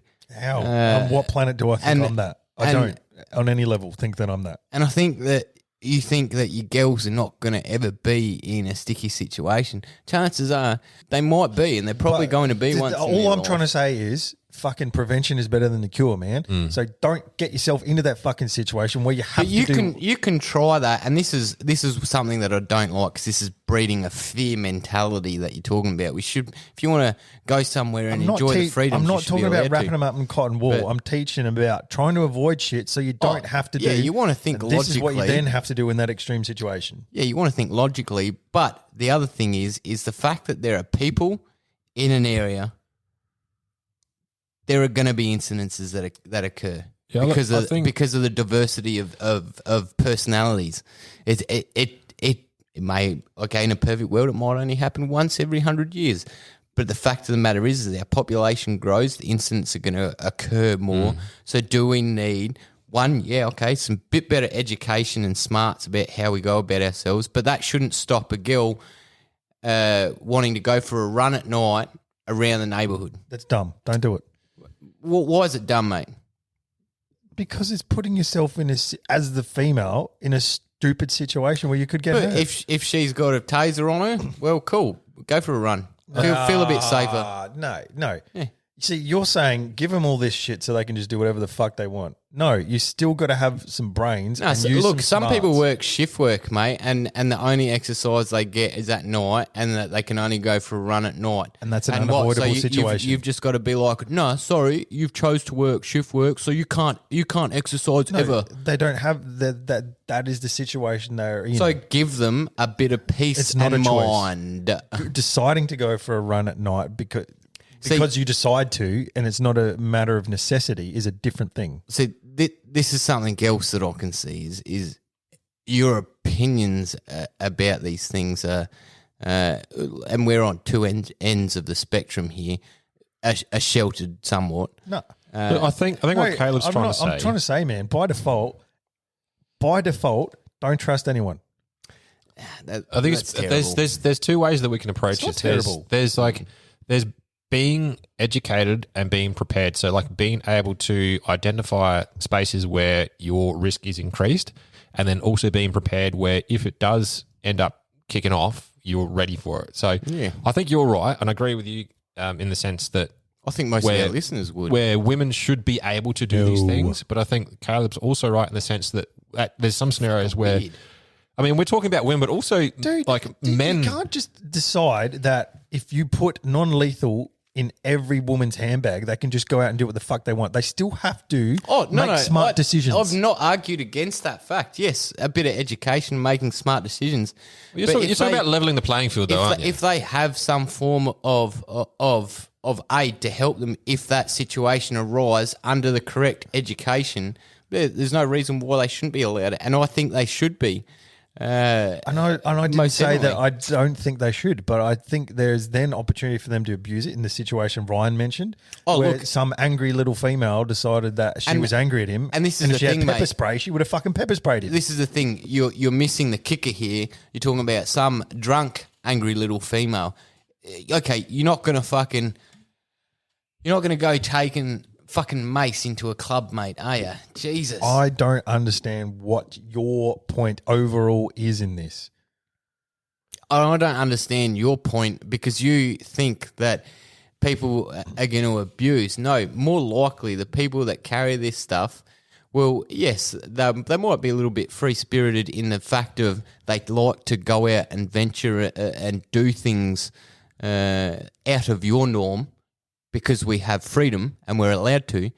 And in doing so, I think you're both right here. I think aim to minimize risk, but be prepared if something was to happen. yeah, that's fine. I think But, Caleb, because you own a gun, right, and you get drunk, does that make you a bad person? No, because I separate the two. Oh, shit. Oh, yeah, shit. I think But I don't then Oh, shit. abuse. You've never been in I don't abuse either. You've never been in a situation like that where there's an oh fuck moment and you are the weaker individual and Haven't go, I? okay, Are you telling me that I haven't? okay, I need something to get, my words aren't enough. Your words have been lucky at this point in time to get you out of those situations, Yep. but you're also a man. If you're a female, it may not be so lucky. so. Are you? So you just purely saying you want to level the playing field and arm all the fucking females in the world? I'm not saying... I still It's don't missing. think they should just give them false bravado to make stupid decisions. They No, should still exercise caution I have never and not put argued. themselves in stupid situations. I've never argued the fact of not exercising caution or being educated about their decisions. But the fact of the matter is, if someone wants to hitchhike from Adelaide to Victoria, okay, that's risky. Stupid. Okay, Stupid. but it's going to happen With or without mace or it's- pepper spray. But it's still going to Stupid. happen. So, okay, give them some sort of peace of mind. No, here's an idea. Fucking hire a vehicle. Look, we're not all fucking millionaires like you, and we can't all do that. And some of us are here on holiday and doing it budget. So, and they still want to see Australia. They're living. I think what you're touching on, Josh, is I think what you're touching on is women should have. No, Caleb just wants women to be in the kitchen. No, that's- and not, this Sounds what like I'm- what this you is want what- to do and is the- enable stupidity. This is what I'm trying to. No, I'm trying to so clarify because something here. because a gun's illegal and you're a gun owning citizen, does that make you stupid? Just because you have the ability to go and use your guns willy nilly and do whatever? No, it doesn't make you fucking stupid, does it, mate? But it gives you a sense of purpose, sense of passion, sense of security. Are you Okay, saying cool. pepper spray is going to give women a sense of purpose? Well, it might Give them a sense of enable security, I them, mate. think. It might enable them to go out and live and do things with a little less fear. Yeah, fucking oath on for As that, a mate. last resort, as a Little fucking less backup, but repression. overall, That- don't make fucking stupid decisions. We fucking covered this at the start, mate. This is a last resort, read the situation type fucking shit. There's got to be some education, whether that's just a performer that you flick and tick fucking yes or no, cool, or whatever. All right, here's scenario. I'd rather you get tasered than install fear and uncomfort into a woman and make her that distressed because you're going to recover from being tasered, I mate. am. That's going to last staggered at like what a is few coming seconds. out of your mouth. I think we need to clarify. Here's a scenario. You're a German backpacker. You're in Australia, right? Backpacker A has mace in a handbag. Backpacker B doesn't.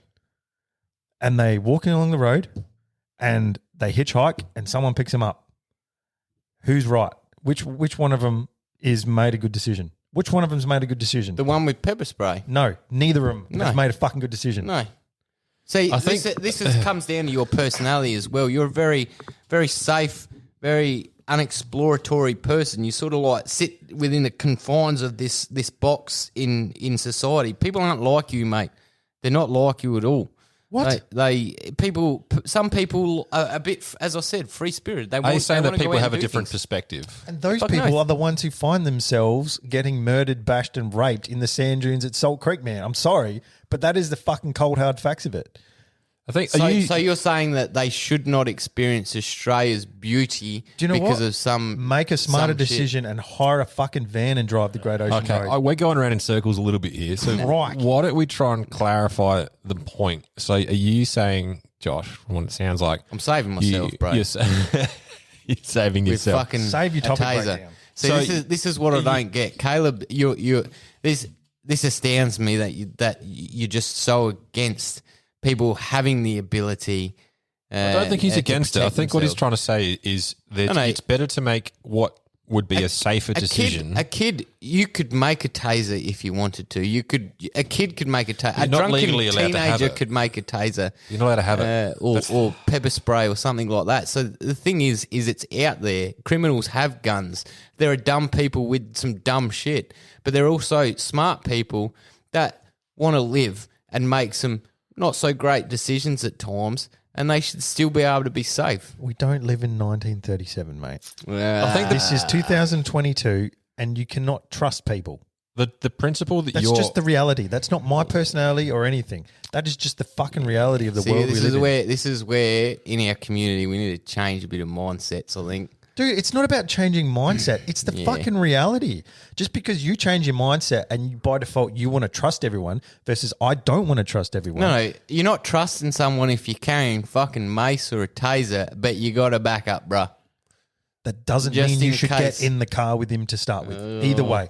You could have a fucking semi-automatic. If you're ever stranded out in Salt Creek or anywhere Australia, don't ever fucking expect Caleb to pull over I think for what you. you're touching on, No, Josh. don't, 'cause I won't. I think, Josh, what you're touching on here is whether there's a huge an ideology of right that women should have in being on the same. I'm let me just finish, using let me women finish. as an example. So I think you're touching on whether women should or should not, from a moral point of view, be able to do these things, which you're right, they should. And what Caleb's talking about is The world is too far gone. understanding that what the way the world should be and the way that there is. I think with his mentality, we're just allowing it to be what it is. Well, not maybe- what My it should be. mentality has got nothing to do with it. That is fucking reality. Maybe understanding that How I think about it is just my perception of it. because it's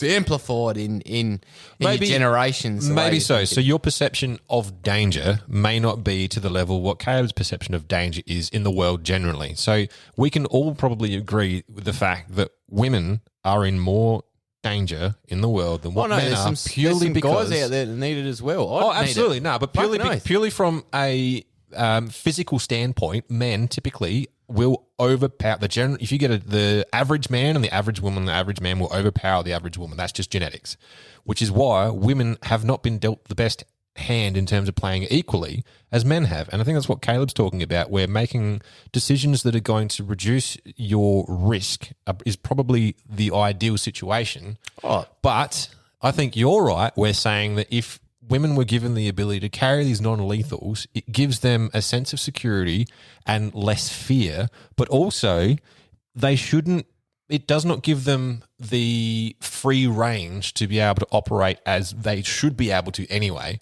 in terms of going anywhere, being able to do anything. Even as a man, you won't walk down a fucking dark alley in the worst suburb in the world as a man because you'll end up getting in trouble. We've got to get So- to point A to point B, and the dark alley is the only option. Yeah, I'm gonna. If that's the only option, Because yes, that's a necessity. It's a necessity. Hitchhiking to go on If the Great Ocean someone Road is not a necessity. Look, I think kidnaps me, and the only option is fucking non-lethal, well, I'm going to use it. Yeah, look, I think that the difference here that you guys are knocking heads on here is the amount of freedom that a female versus a male have. It was the amount of And freedom in general. what if we're they gonna should get into have. it. Yeah, In- exactly in- right. And in look, I general. agree with you. Like, women should be able to, if a woman wants to do that and she wants to take that Or a risk, man. or a man, whatever, more power to them. Everyone do what they want to do. But Caleb's got a should point. be, but that is not the world we live That's in. why we should be And how allowed my perception non-lethal. of the world we live in makes no difference. There's a reality of the world we live in. and that's so if why- my daughters came and the to me and reality said to is- me, I'm going to hitchhike across the fucking Great Ocean Road, I would tell them, no, you fucking aren't. And they're probably going to just do it anyway. So wouldn't you like some peace of mind whilst they're doing it? That, I mean, if- pepper spray, mace, non-lethals gives me no fucking confidence that they're going to be any safer than if they didn't have that, man. Because at the end of the day, it gives me no extra confidence, man, because I wouldn't want them in that situation to start with. And Well, you who wouldn't. knows You what- wouldn't want them. But this is the best thing about freedom: is they can do what they want at the end of the day. Jesus Christ. If they choose to do it, they're going to do it. At the end of the day, are you going to have peace of mind about them doing it? Somewhat, Dude, or sometimes your none? optimism is a little bit too far. No, look, I think we've spoken about this enough and gone around in a few circles here. But I ain't going to agree with you. Put it that way. Oh, I'm not going to agree with you, and Yeah. I never will on these topics. And this is why I like bringing them up, actually. and this is why people love listening to us. Because it does. It gives people two sides of the stories, and I dare say, well, we'll go out on a pretty confident limb here. I resonate with most of our listeners. Correct. For those listening, just take a little bit of time to send us a comment on Instagram. Send it, mate. You actually sound a bit... Especially- I'm not trying to fucking just sling mud here, but you actually sound a little bit out of touch with reality. Like, it's all good to have optimism and want the best for our country. No, And we all want a utopian Australia where we can all fucking Nah. hitchhike and everyone be safe. No, this But is that's not why where I'm we fucking saying live. non-lethals, and this is why I'm saying, like, give a little bit of peace of mind and security. And I think you're actually out of touch of where the world's going, and you live, and I think you live in... Where's the world very, going? in a very strange box. The world is only going to get worse than what you're saying, that you should only go to work, come home, and that's it. You are supporting my argument no. right now. You're saying the world is only going to get worse. think- Yeah, the I think world's we can only both- going to get worse, but people are still going to want to go and do the things they want to do at the same time of the world getting worse. So how about we have a bit of peace of mind whilst we're doing some... I think we can all Some agree that we don't understand what it's like for a female to go hitchhiking, and so we probably Oh, I'm can't just comment. using a female as an example. Yeah, I It know, happened to but a male as well. we're banging on a little bit on this one. I so mean, if think I we saw Caleb in move Salt on. Creek, I'd tie him up too, and he wouldn't do anything about it because he ain't got non-lethal. I tied myself up in Salt Creek last time I was there. It wasn't that bad. But the Caleb, You do. next. You want people in a box, man, and not to stray from that box because the way society is. But the thing is, people are people, and they're going to live outside the box, mate. So as a father, I would be supporting this, not fucking. No, I'd be teaching some fucking common sense. Yeah, you're gonna teach your kids some common sense. Cool. And support them with this and teach them the proper use of this as well. This is where I am baffled at what you would do to save yourself or your children. There you go. That's in the Oh, segue. no, nice segue. I'm saving myself. Yeah, well done. Don't spend more than fucking half an hour with Uncle Josh at a time. I got a piss. You might learn a couple of Krav Again. Maga moves and walk away with the taser. I need a break from the ringing, bro. Because I'm yelling at you. No. Oh, I'm definitely sick of your voice, but no, I'm not. Your fucking world is going to crash down when you have your own kids, man. Fuck me. That's why I'm going to give him non-lethal, so he'll be all right. You're a toddler with a taser. No, Oh, that is an awesome T-shirt. my tinnitus is like ringing in these headphones, man. Oh, well, fucking... All right, go on. You can exit stage left and go drain the main We'll vein. have a chat about how controversial your topic was. Wait, you know I love you. I'm going to... No, fuck off. You know I love you still. Don't touch me. Wait, you know I love Don't you. touch me. I'm gonna, He needs a taser. I'm gonna Have you got a tase taser? you. Tase him. Tase him. I'm going to fucking tase you. Get off Can't me. have that. Don't touch me. I love you. Stop it. I know you get a little bit. I get passionate and disagreeing with you and you're Yeah, you get a fucking little bit stupid. upset because you're a bit weird. Yeah, that's all right. I love you. Do you guys want some more It cookies? just frustrates me how illogical you are. You respect what I'm saying, but I'm wrong. Yeah, all right. I get what you're saying. You're trying to say, like, you should just not do anything. That's not what I'm because trying to say. So you don't nothing's get me. safe outside of work, kitchen, bedroom, work, maybe the pub with your mates in a big group, so you're safe. But the thing is life ain't like that. There's a difference between a calculated So- risk and a stupid risk. You can be. That's the thing. The best laid plans turn to shit, mate. You can plan something down to the T, down to the second, and at the end of the day, it's going to turn to shit. You need a backup, and I firmly believe that. And this is what I mean about both of our life. Both of our lives have been very different. So I'm certainly seeing it from one end of the spectrum, and you're seeing it from another. Correct. Your idea of danger is different to mine.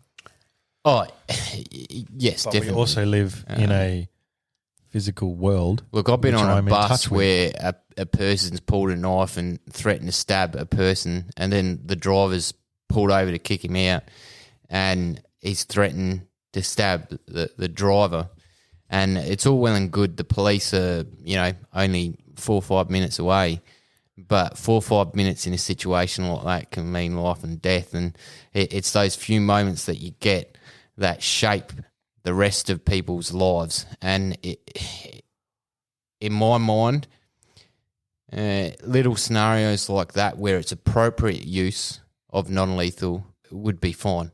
Because as soon as someone has decided to do you harm or do other people harm, in my mind, that is the very second that they lose the right to I can't remember what the right word is, but that's the as soon as the right that they lose the ability to what's the word?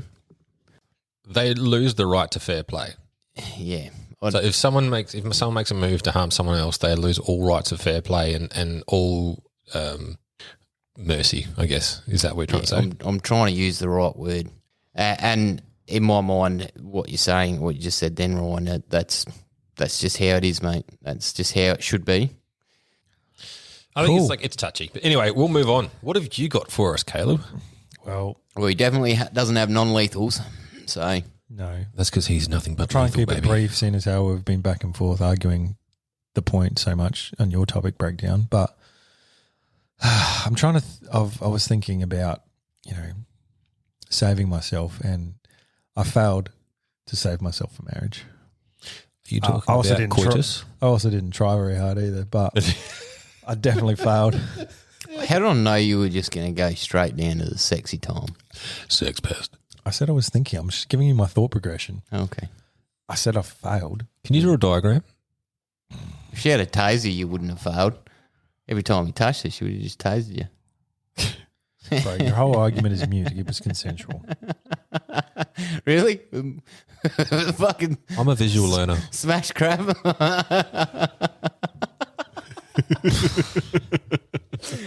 Oh, shit. You make a very funny point.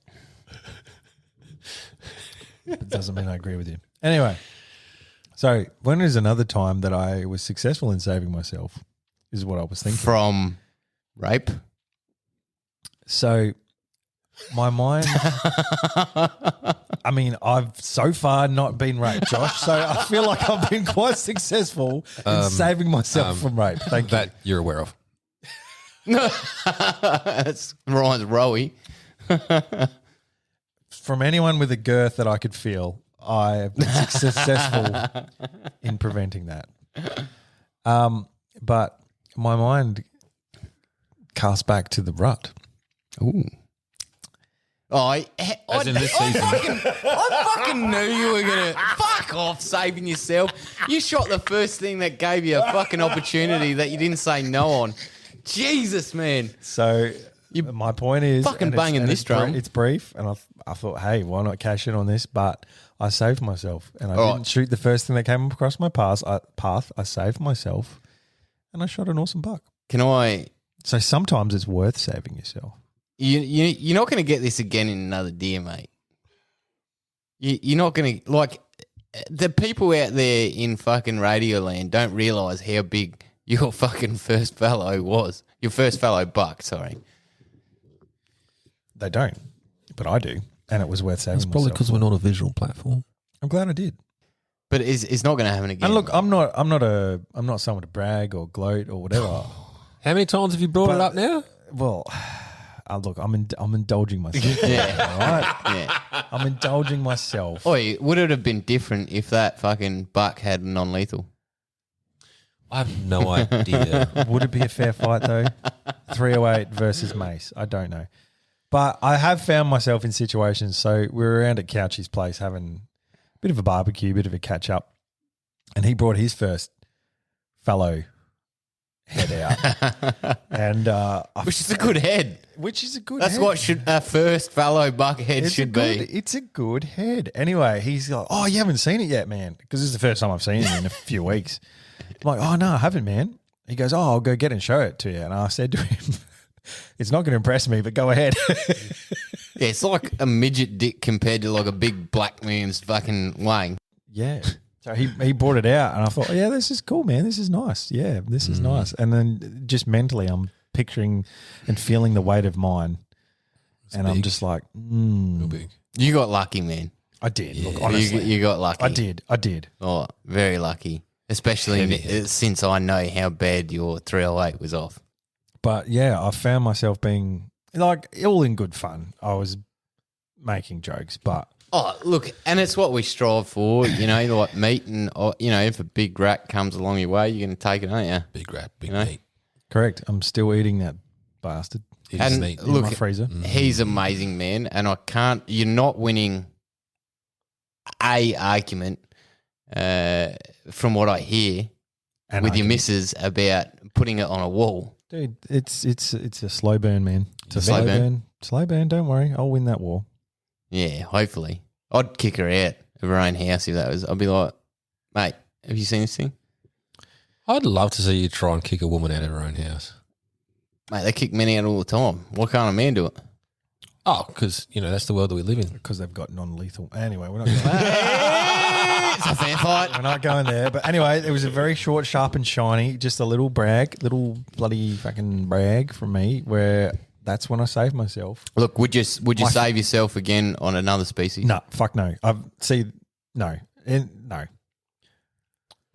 I don't think I've ever been on a hunt where I've passed anything up. So that's the only time I can say on a hunt where I can say saving myself paid off in the end.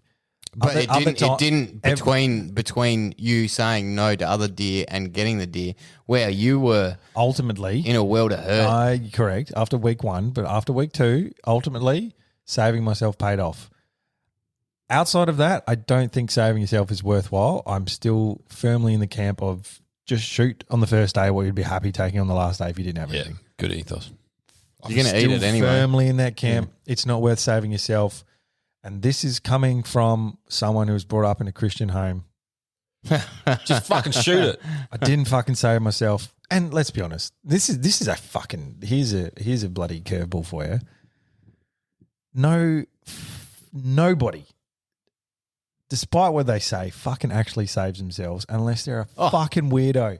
No one actually. Look, I think Unless if you have a girlfriend, doesn't matter what you're saying. Oh, I'm saving myself for marriage. If you have a girlfriend and you don't fucking put the tip in, at least you're a fucking weirdo. I think there's I know of two people that Weirdos. have not, and I think there's a difference between like doing everything but and then like did you meet at like 12 years of age?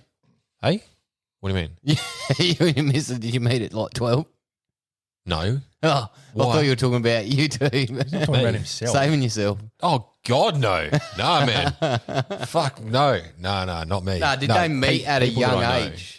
People that I know, yeah. One of the people that I know, one of them's a male. He, hasn't purely from his beliefs. Well, actually, I know Weird. a fella that's not gone the whole 9 yards, and he's in his early teens, and Early look, teens? Well, I don't blame him. He's in his late teens. Thank you. And he's a good looking rooster.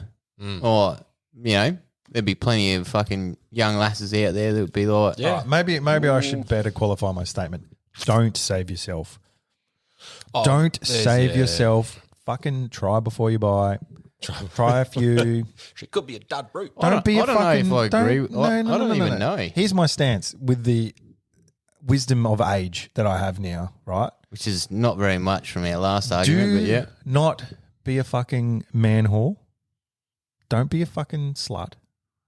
but at least One a week's okay. experience a few different people before you settle down for life. I don't know how I You'll feel learn about some it, things. Man. Like, look, if I had a daughter, I'd be like, nah, fucking chastity belt till you're 40. And if I had a son, I'd be like, high five.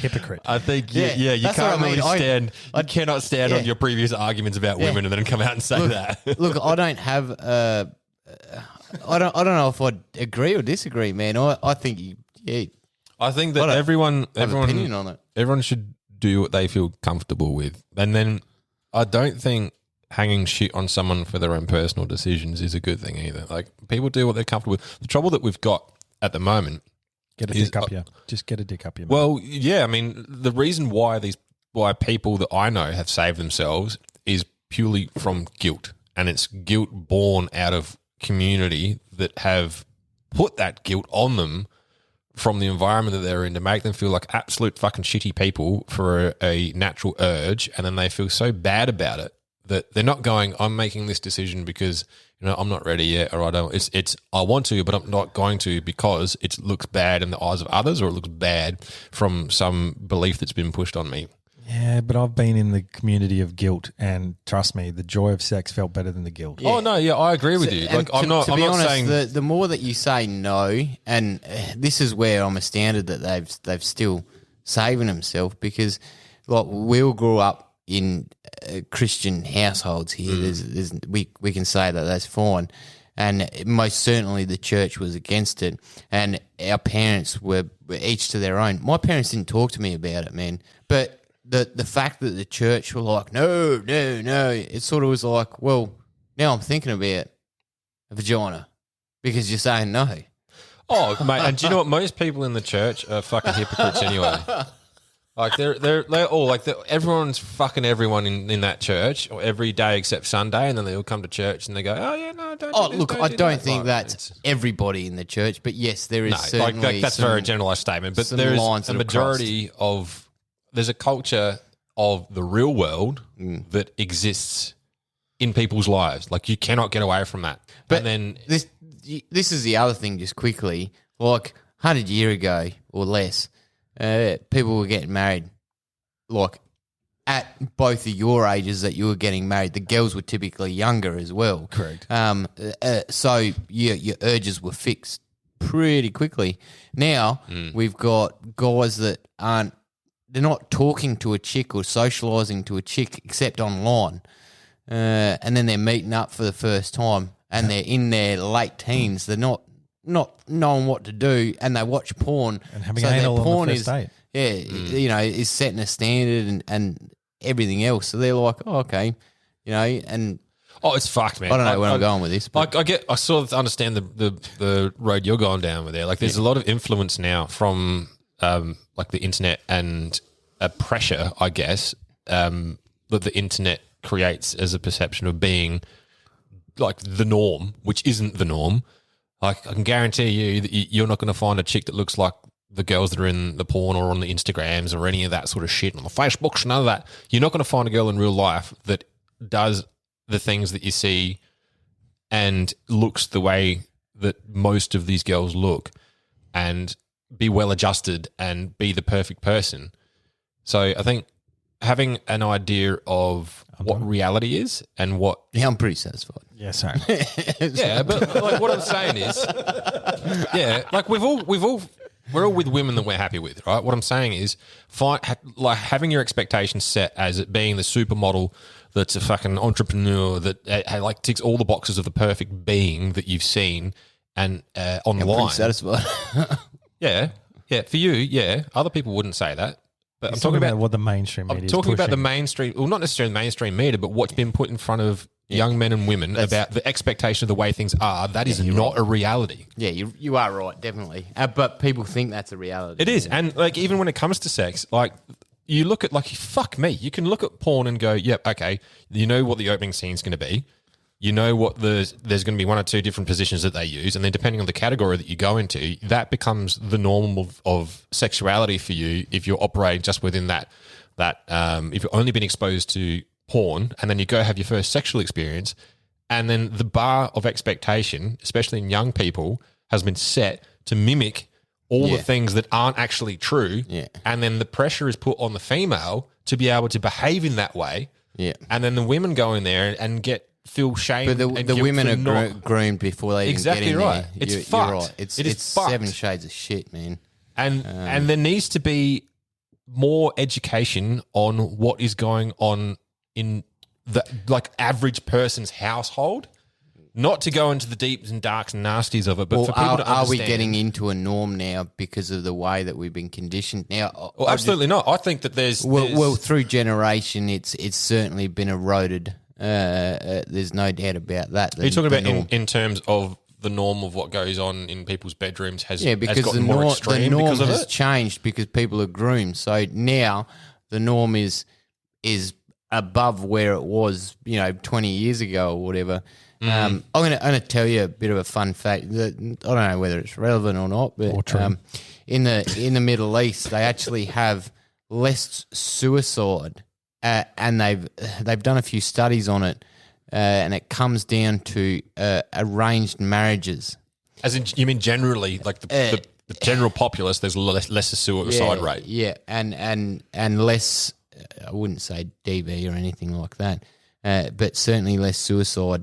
And the general happiness as a collective, when you ask people, and now you've got to remember these are in certain different cultures, so the norm for them is different, but it's higher. So the happiness is higher and the suicides rate is lower. And the difference between the two countries come down a lot to arranged marriages. I don't know about that's that. a fucking rabbit hole.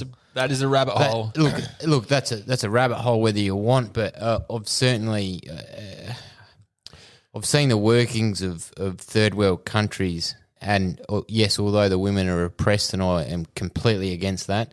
So and the how children can you are speak to the oppressed. happiness then?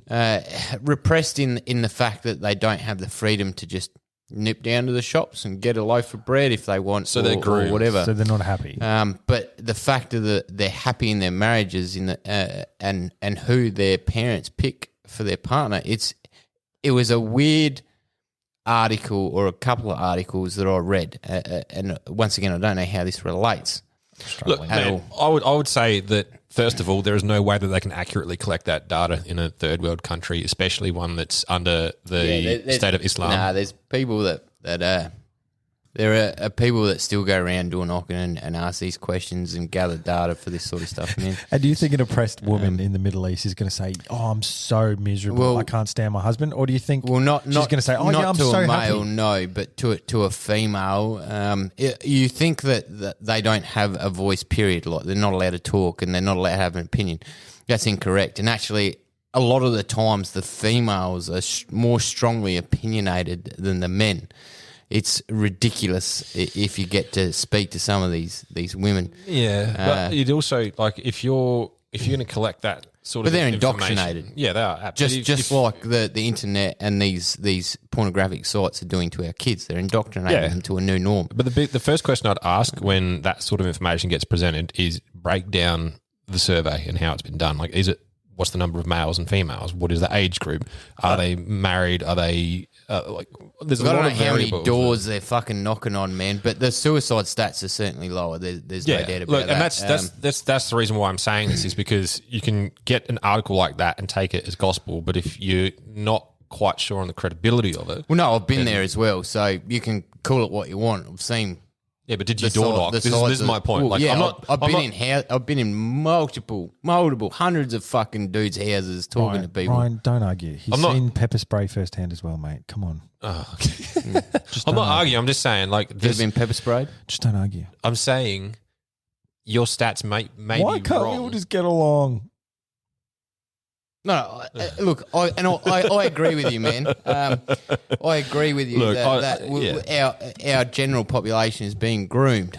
There's no doubt. It's not an argument about stats or this and that. No, Mr. sorry, I worded that Stat wrong. man. Sorry, I meant your stats might be right. I'm just saying, like, sort of actually leading into making a point that be aware of the background in how information's gathered, because that'll give you an idea of how trustworthy it can be. Oh, I'm pretty I wasn't. trustworthy. I wasn't. so Yeah, I'm I right. wasn't saying you're wrong or right. I was sort of leading into saying just for the listeners that when you're going to be taking in information, try to assess the credibility of the source by looking at how the information Well, is I gathered. think we all know that. That's why we read multiple articles about things and multiple different sources. I would stop reading articles. And for anyone listening to us, just know that we are mildly drunk and making a lot of assumptions. So This don't is take very what true. we're saying as gospel. Very true. But so I guess the picture that I'm painting is people were getting married younger.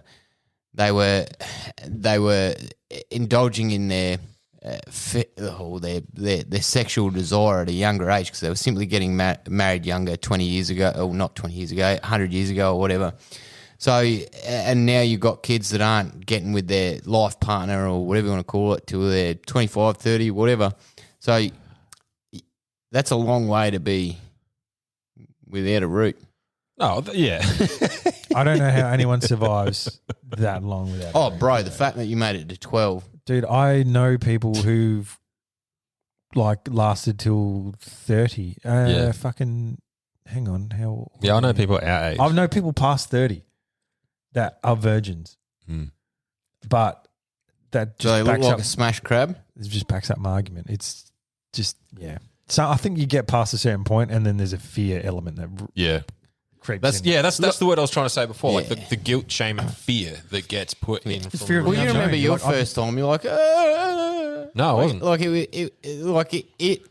It does not go the way that you want it to go. No, it's awkward as fuck. You just Yeah. But at least he was a gentleman, Ryan.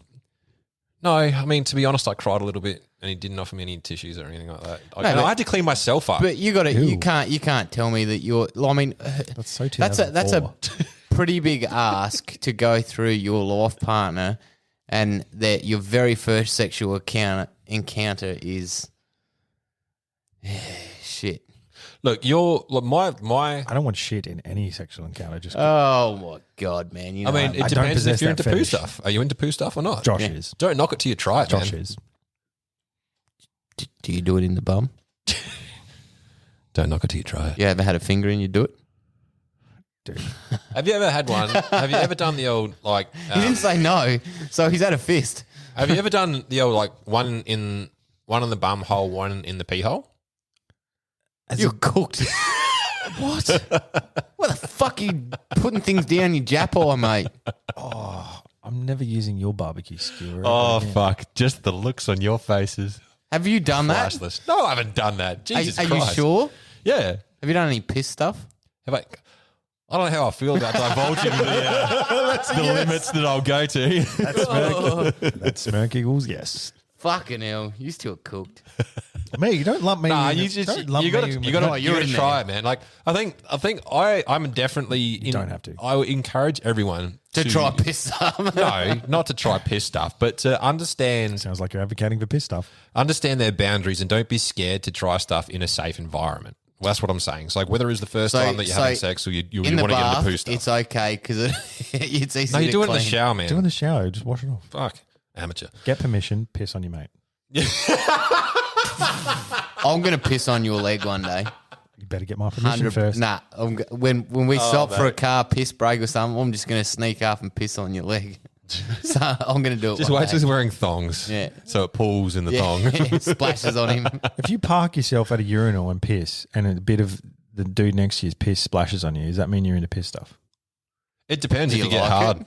Like if you walk out with a boner, then probably. I mean, you might not even know that you're into piss stuff until you try it. Have you ever tried to explain to a woman pissing with a boner? I mean, Yes. they're not going to understand. Bro, Don't worry about pissing with a boner. Just explain a boner to them. That's foreign enough.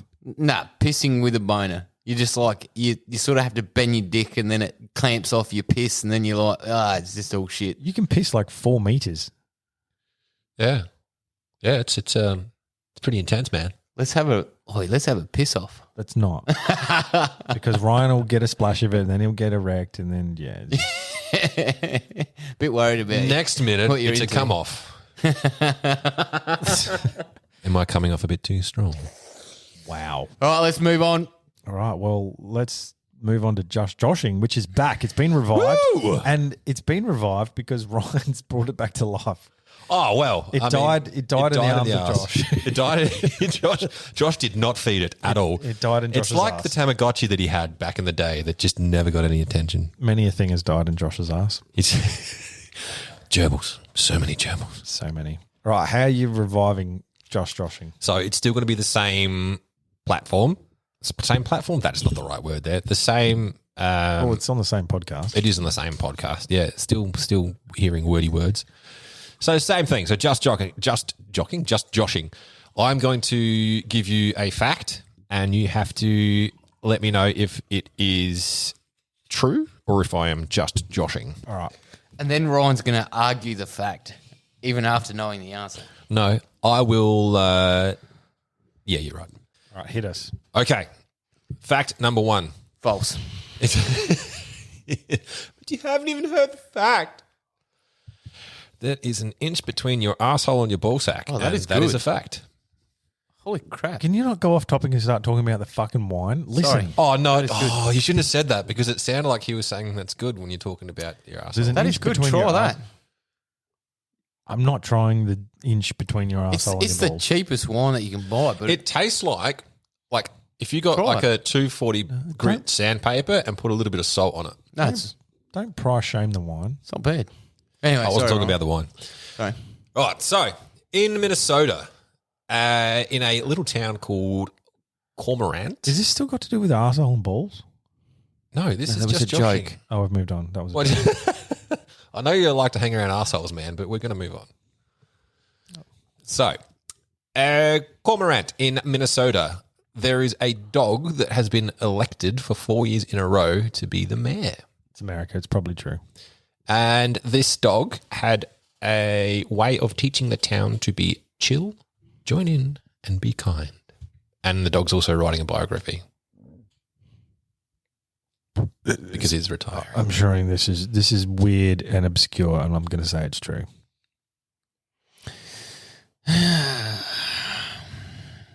That's not Well, an answer. let me look at the stats on this. No, it's fucking probably true because it's America. You're right. It's true. Yeah, course it is. There is a Great Pyrenees dog that was voted in by the township 4 years in a row to be the mayor. There's probably a lot of meth in that town too. Probably. I mean, the dog would like lead parades and like have actual. Where is this? Minnesota. Cormorant in Minnesota. Where? Cormorant. Sorry, You listen. Cormorant. Cormorant. Cormorant. Put your headphones on. I can't hear a fucking thing. Cormorant. Cormorant. Minnesota. Minnesota. Yeah. Minnesota. Yeah. Okay, yep, fair So, enough. yeah, No, I no, mean, we- Where the it's- Mighty it's- Ducks are It's from. a fucking gimmick, man. It's like a bloody town Oh, it's- mascot yeah. who's the mayor. The mayor Yeah. in inverted commas. I want to know how that started though. Like the first year, someone was like, "Let's go down over there and vote that dog, and he looks like he'll be good." No, it was probably a PR thing done by the actual mayor. Probably. Yeah. The mayor's just off, like getting pissed drunk. Was like, "It's all right. The dog's got it." Oh, well, our Prime Minister goes to strip clubs, so. Or Does he? Our ex-Prime Minister. Yeah. ScoMo. Nah, fucking. He's the current Prime Rudd. Minister. I said ex. Do you listen? I know. He said ScoMo. Oh, that's sorry. That's the current No, fucking I wasn't listening when you said X. What Rudd went to the Rippers. Man, every prime minister goes to the fucking Rippers. Are you kidding me? That is just a cultural thing for men in the political arena. Never been. Now, don't generalise. I'm sure there's some good ones out there who don't do that and don't take mace. Don't take. Why would you take mace to the? Oh, But they probably have 6 bodyguards. Some strippers are armed aggressive. with guns. Strippers can be aggressive. Oh, that backfired on your argument. Do you know what? didn't it, Strippers can motherfucker? be aggressive, and that would actually be an easier way to tell them to fuck off and you don't want to lap dance. Just fucking pepper spray them in That's the face. very immature of you. I love how like you go into a stripper bar just to have a drink, and then like the girls that are working there try to make a buck, and you're like, "Fuck off!" This is very Pepper spray. immature of you, and we did cover this, and most places are going to scan you before you get in with a They metal do. detector. And strip clubs are all What over if- that shit. What if you fucking Wouldn't shelve know it? my friends tell me. There's no cavity surge. True, you do fist your ass. So yeah, you get it up That's there. a fact. Have you ever tried that? It's hard to reach around that far. Can of mace. I've never fisted. Can we fucking move on, eh? All right. Just joshing. You haven't fisted. So in 1922 in Egypt, there was a tomb that was uncovered, and they found what was believed to be the remains of a hand cannon, which is one of the first forms of firearm, and the tomb was dated to be in the 10th century Egypt, which was roughly around when Islamic control took over. So they think the influences from other countries had come in, and the Egyptians had somehow managed to have that technology put in. So just on that, it could be true because China was the first people to invent gunpowder. So if there was other influences from other parts of the world, that would actually be possible if that statement is true. So you reckon that's true or false? I don't know if the metallurgy was there to make that's a big word for you, metallurgy. It's metallurgy. Is that the word you're looking for? Metallurgy. I don't say. Part of me goes yes, and part of me goes no. Just joshing. I think you're pulling the piss. Yeah. Well, you're correct. Yeah, I thought so. 1922 was King Tut's tomb when that was found. And while the 10th century was when the first handguns were believed to be around, it was not in Egypt. Yeah, well, China made the first gunpowder, so I'm pretty sure they made the first. I wouldn't call it a cannon, but I'd call it actually a self-propelled sort of fucking bomb, I guess. Now, stick cannons were the first sort of I guess firearm that was yeah. So you're right. It was the Chinese that invented gunpowder, but then that was taken on by the French and. Yeah, I think the metallurgy from that just does not.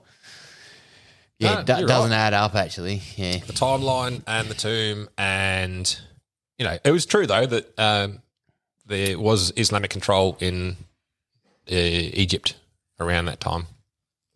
So there's a little bit of fact, a little bit of fiction in there for you. Yeah, I can see that. All right, number 3. So you guys are 2 for 2 at the moment. Well, no, we didn't get Caleb's answer because he said just slunk joshing. off. He said just joshing. He reckons I was. I said just joshing, mate. Pulling a Josh. So, facial recognition in car heads-up displays. In 2024, there is going to be a vehicle design. Well, design's probably not the right word either. There's going to be a vehicle released. I won't tell you what company is going to release it because that'll give us away. In 2024, there's going to be a vehicle release with heads-up display. True.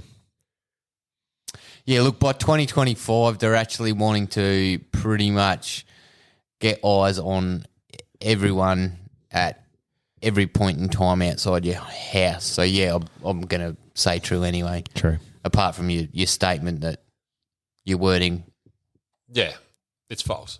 It's false. The technology hasn't progressed far enough to have by 2024. By 2024 to have heads-up displays, so no analog dash at all in a vehicle.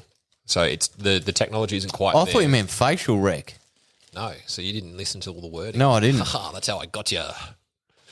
So no technicality, but no. There's the designs are there. That's what they're aiming for, but we're pretty way off being able to have the technology, let alone being able to manufacture it broadly. As you mean like just on your window pane, a heads-up display? Yeah, so heads-up mean like that.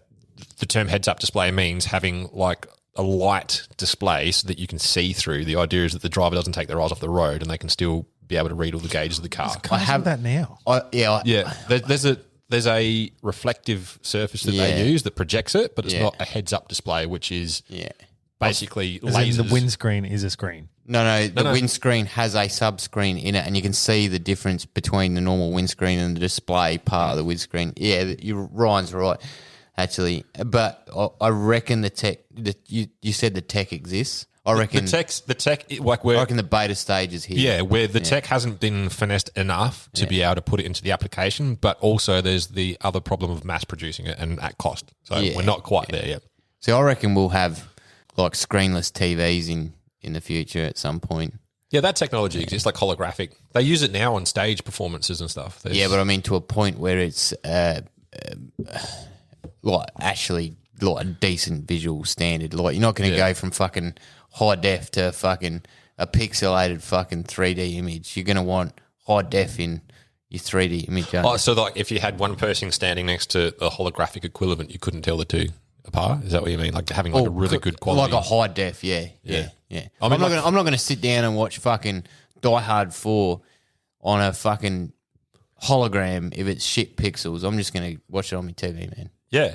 In high Well, def. that's like the expectation now. Like some of the TVs, your eyes will take in more detail looking through the TV at a picture than if you were actually looking at the scene of that picture because your eyes can't pick up that much detail. This has got to do with the blue light, and this is why I turn when I'm watching my phone at night before bed. I'll turn my blue light off because blue light engages your brain more. It's like your cognitive engagement goes up like increasingly, and then you stay awake longer. And since turning it off, I'll fall asleep quicker. Not to mention having sleepers, but Oh, you're talking about your phone screen, like turn off the blue light on your phone. well, you're talking about your eyes taking in more because of the high def. Yeah. Yeah, it's got to do with something to do with the blue light that they use, and obviously the high definition. Yeah, engages the brain more. It's quite interesting to read about actually. It's fucking insane. Yeah. So there you go, folks. Don't look at lights before you go to bed. I think if I read that, I would fall asleep. Fucking hell. Should we move on? Yeah. Are we done with Josh Joshing? We're done with. There's only the 3, so you guys are 2 out of 3. Well done. You passed. Woo! Pass grades, what I like. Let's do this. Yes, anyway. ND. ND! Negligent discharge.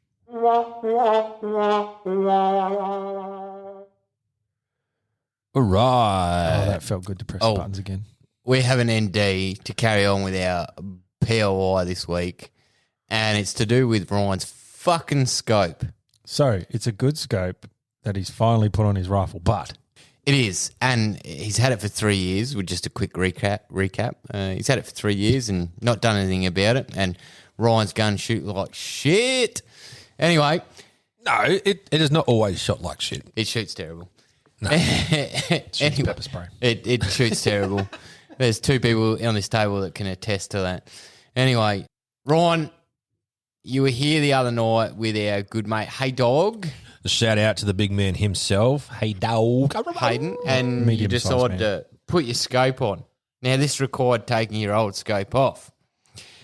And in doing so, you've learned a few things. Now, do you want me to tell what you learnt, or do you want to just excuse yourself and fucking leave the room right now?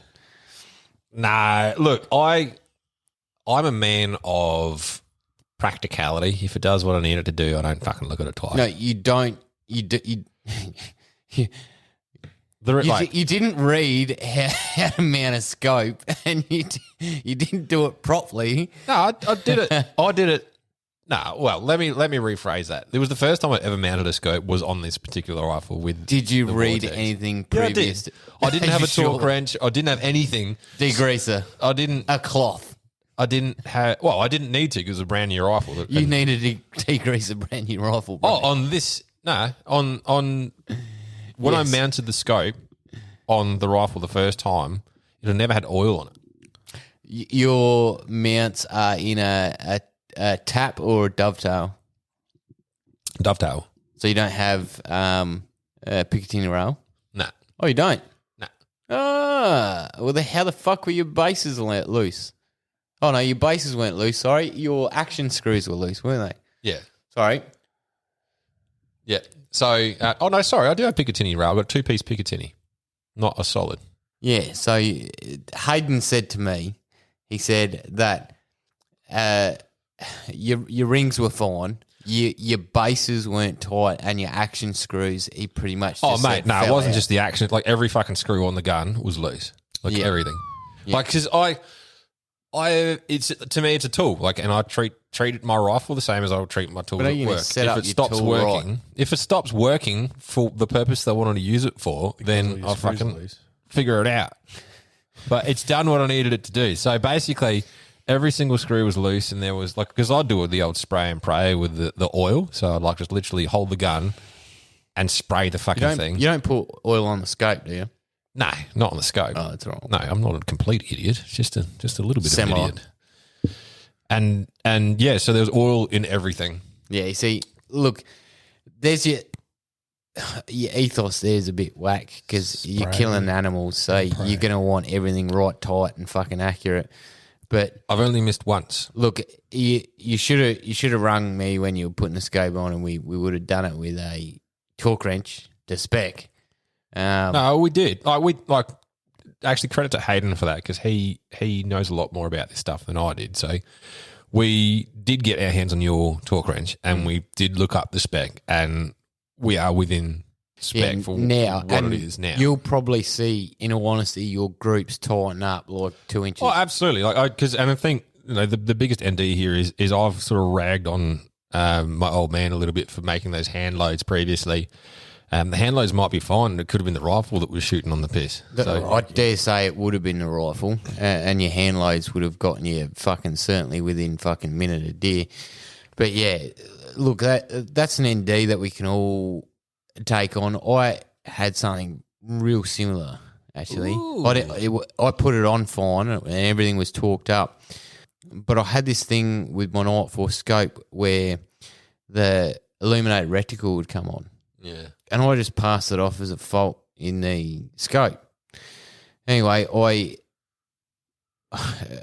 about a month later, I developed a bit of a wiggle in the scope, and I was like, fucking hell, okay. Like a jelly on a plate. Now, I knew the gun that I bought, the Seiko A7 Rough Tech, I knew from everything that I read about it that everyone said, fuck the two-piece rings off straight away.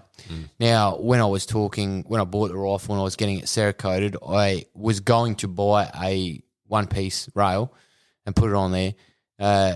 My gunsmith said, look, man, just leave it on there, and if it works, you save yourself a couple $100. So I was like, okay, that makes fucking economic sense. Okay, cool. We'll do that.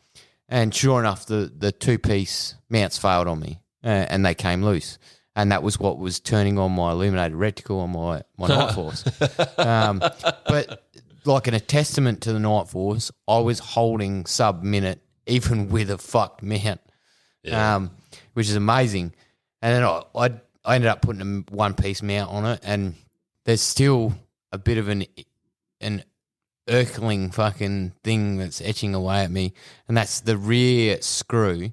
When I did it up, Dad was with me. I was doing it up to spec. I think I was doing it to about 60 pounds or 55 foot-pounds. And I can't remember to this day it's not the thread that's gone, it's the screw that's gone. And I used new screws, so I thought it'd be fine. Now, I can't remember if it was tightening. And it's obviously clicked on the torque wrench and tightened, and I've used Loctite. So in my mind, I'm like, at the time, I'm probably like, yeah, it's fine, but now I'm having doubts. Now I'm sitting here going... As in you think you might have cross-threaded it? Look, no. So I may have cross-threaded it, but when I pulled the initial grub screw out, the thread was fucked on the grub screw, and that's obviously softer steel than the action. So I'm like, oh, well, fuck the thread on the grub screw. And putting the new screw in, it did tighten and it did click over on the torque wrench. And it's worked flawlessly during the rut. Like, I mean, I'm taking some long bombs and it's holding its fucking shit. It's shooting where it should. But in my mind, I'm now going, and I've been like this for probably a month now. I'm like, fuck, should I get that re-tapped, that rear screw re-tapped and re-threaded? I don't know. The biggest thing I can't understand with the Seiko A7 is why the fuck the top of the barrel is not flat. It is domed. And you are going to 90% of the time attach, whether it's a Picatinny rail or it's a fucking dovetail or it's a one-piece fucking scope mount, a flat surface to a domed surface. It's So just... you have to buy. No. So you effectively have to buy a domed... This is the thing. This is like control and supply. So Seiko, unfortunately, they do these things to restrict the aftermarket iPhones support. all over again. So But it's stupid. So you have to buy their products or the OptiLock mounts that they suggest, etc., etc. Now this is a bit of an old way of thinking, and Seiko should break it because they're sort of, in my mind, they're limiting themselves in a bit of a market. But they have Ticker, so they have their premier shit, which you can go voodoo hoodoo on, or you buy Ticker and that's got plenty of aftermarket support. Now the thing is they're not the only ones. My 223 AI, my REM 700 action has a slight curve in the action. They're not all flat, and I think you'd be hard pressed to find them with any action with a complete flat surface, unless it's sort of got some sort of dovetail on there. If the dovetails are on there and it's drilled and tapped, it'll be cut, machined flat. Any Ticker. The Tickers have a dovetail mount, so they're machined but flat the top of it is flat. because they're machined flat for the dovetail mounts, mate. So yes, Yeah, but then it's You're also, right. It's also kind got of screws, so silly, you can attach a but- Picatinny to the top. You can attach the one piece mount like I've got on there. oh, I'm not And arguing it's the a flat fact that, surface, so it's you're not silly. maximizing the surface area that's in Yeah. contact with another Yeah. flat surface. Oh, 100%. And I'm not arguing the fact that it's silly, but it's not just Seiko. I'm defending Seiko a little bit here. It's not just Seiko. Seiko certainly have, from what I've seen in modern rifles, yes, the most prominent arch in the top of their breech. But look, it is what it is, and I bought and the Seiko works, and I bought the Seiko, and I'm happy with it. But it is frustrating because I can't just go buy. I don't have the aftermarket support. I was stuck with two rails. There was a Not a lot of coke. Contessa or a Tally rail. They were the only two rails that would fit the Seiko. Other than that, it would have to be like a custom fab job. Annoying. Yeah, fucking oath, it's annoying. Like I don't think. But my Seiko outshoots your fucking piece of shit any day. Them's fighting words. Oh my gosh. Nah, just kidding. You got a nice rifle. Too much negativity. I get it. Look, I get it, man.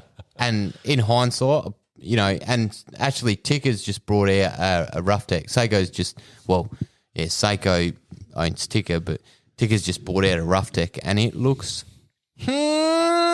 diggity. To be honest, like you send us links to like at least 2 or 3 new rifles and shotguns a week. How'd you like that fucking the Chris Costa running the lever actions with the Oh, the mod new lever course. actions? Yeah, I mean, it looks pretty cool. I'd do that. Bro, course. Didn't watch it. I'd do that.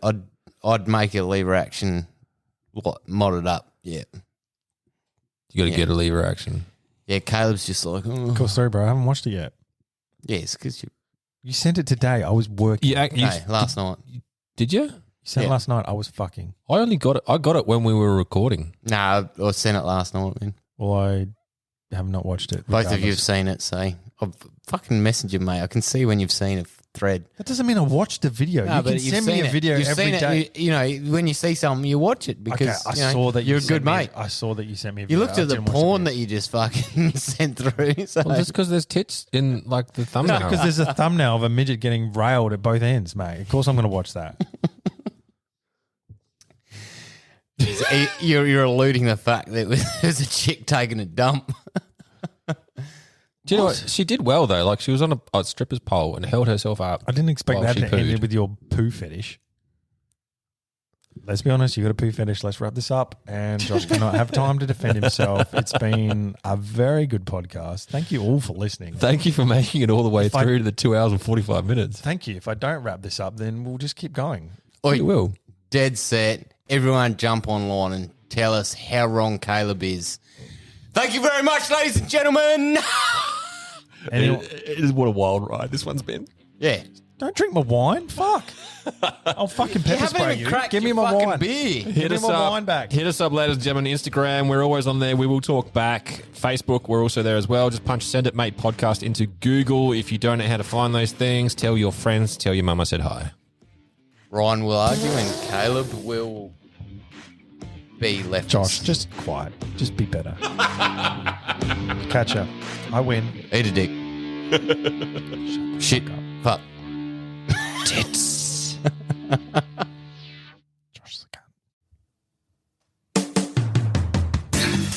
G'day, dude and dudettes. Josh here. Do you find it hard to keep your long, hard barrels free from gun STDs? Maybe you need a clean out of your bore. If this is you, jump on over to highcaliber.com.au and use the promo code SENDITMATE to receive a 10% discount on all your gun cleaning needs. And remember, it's sexy to support Australian-made products.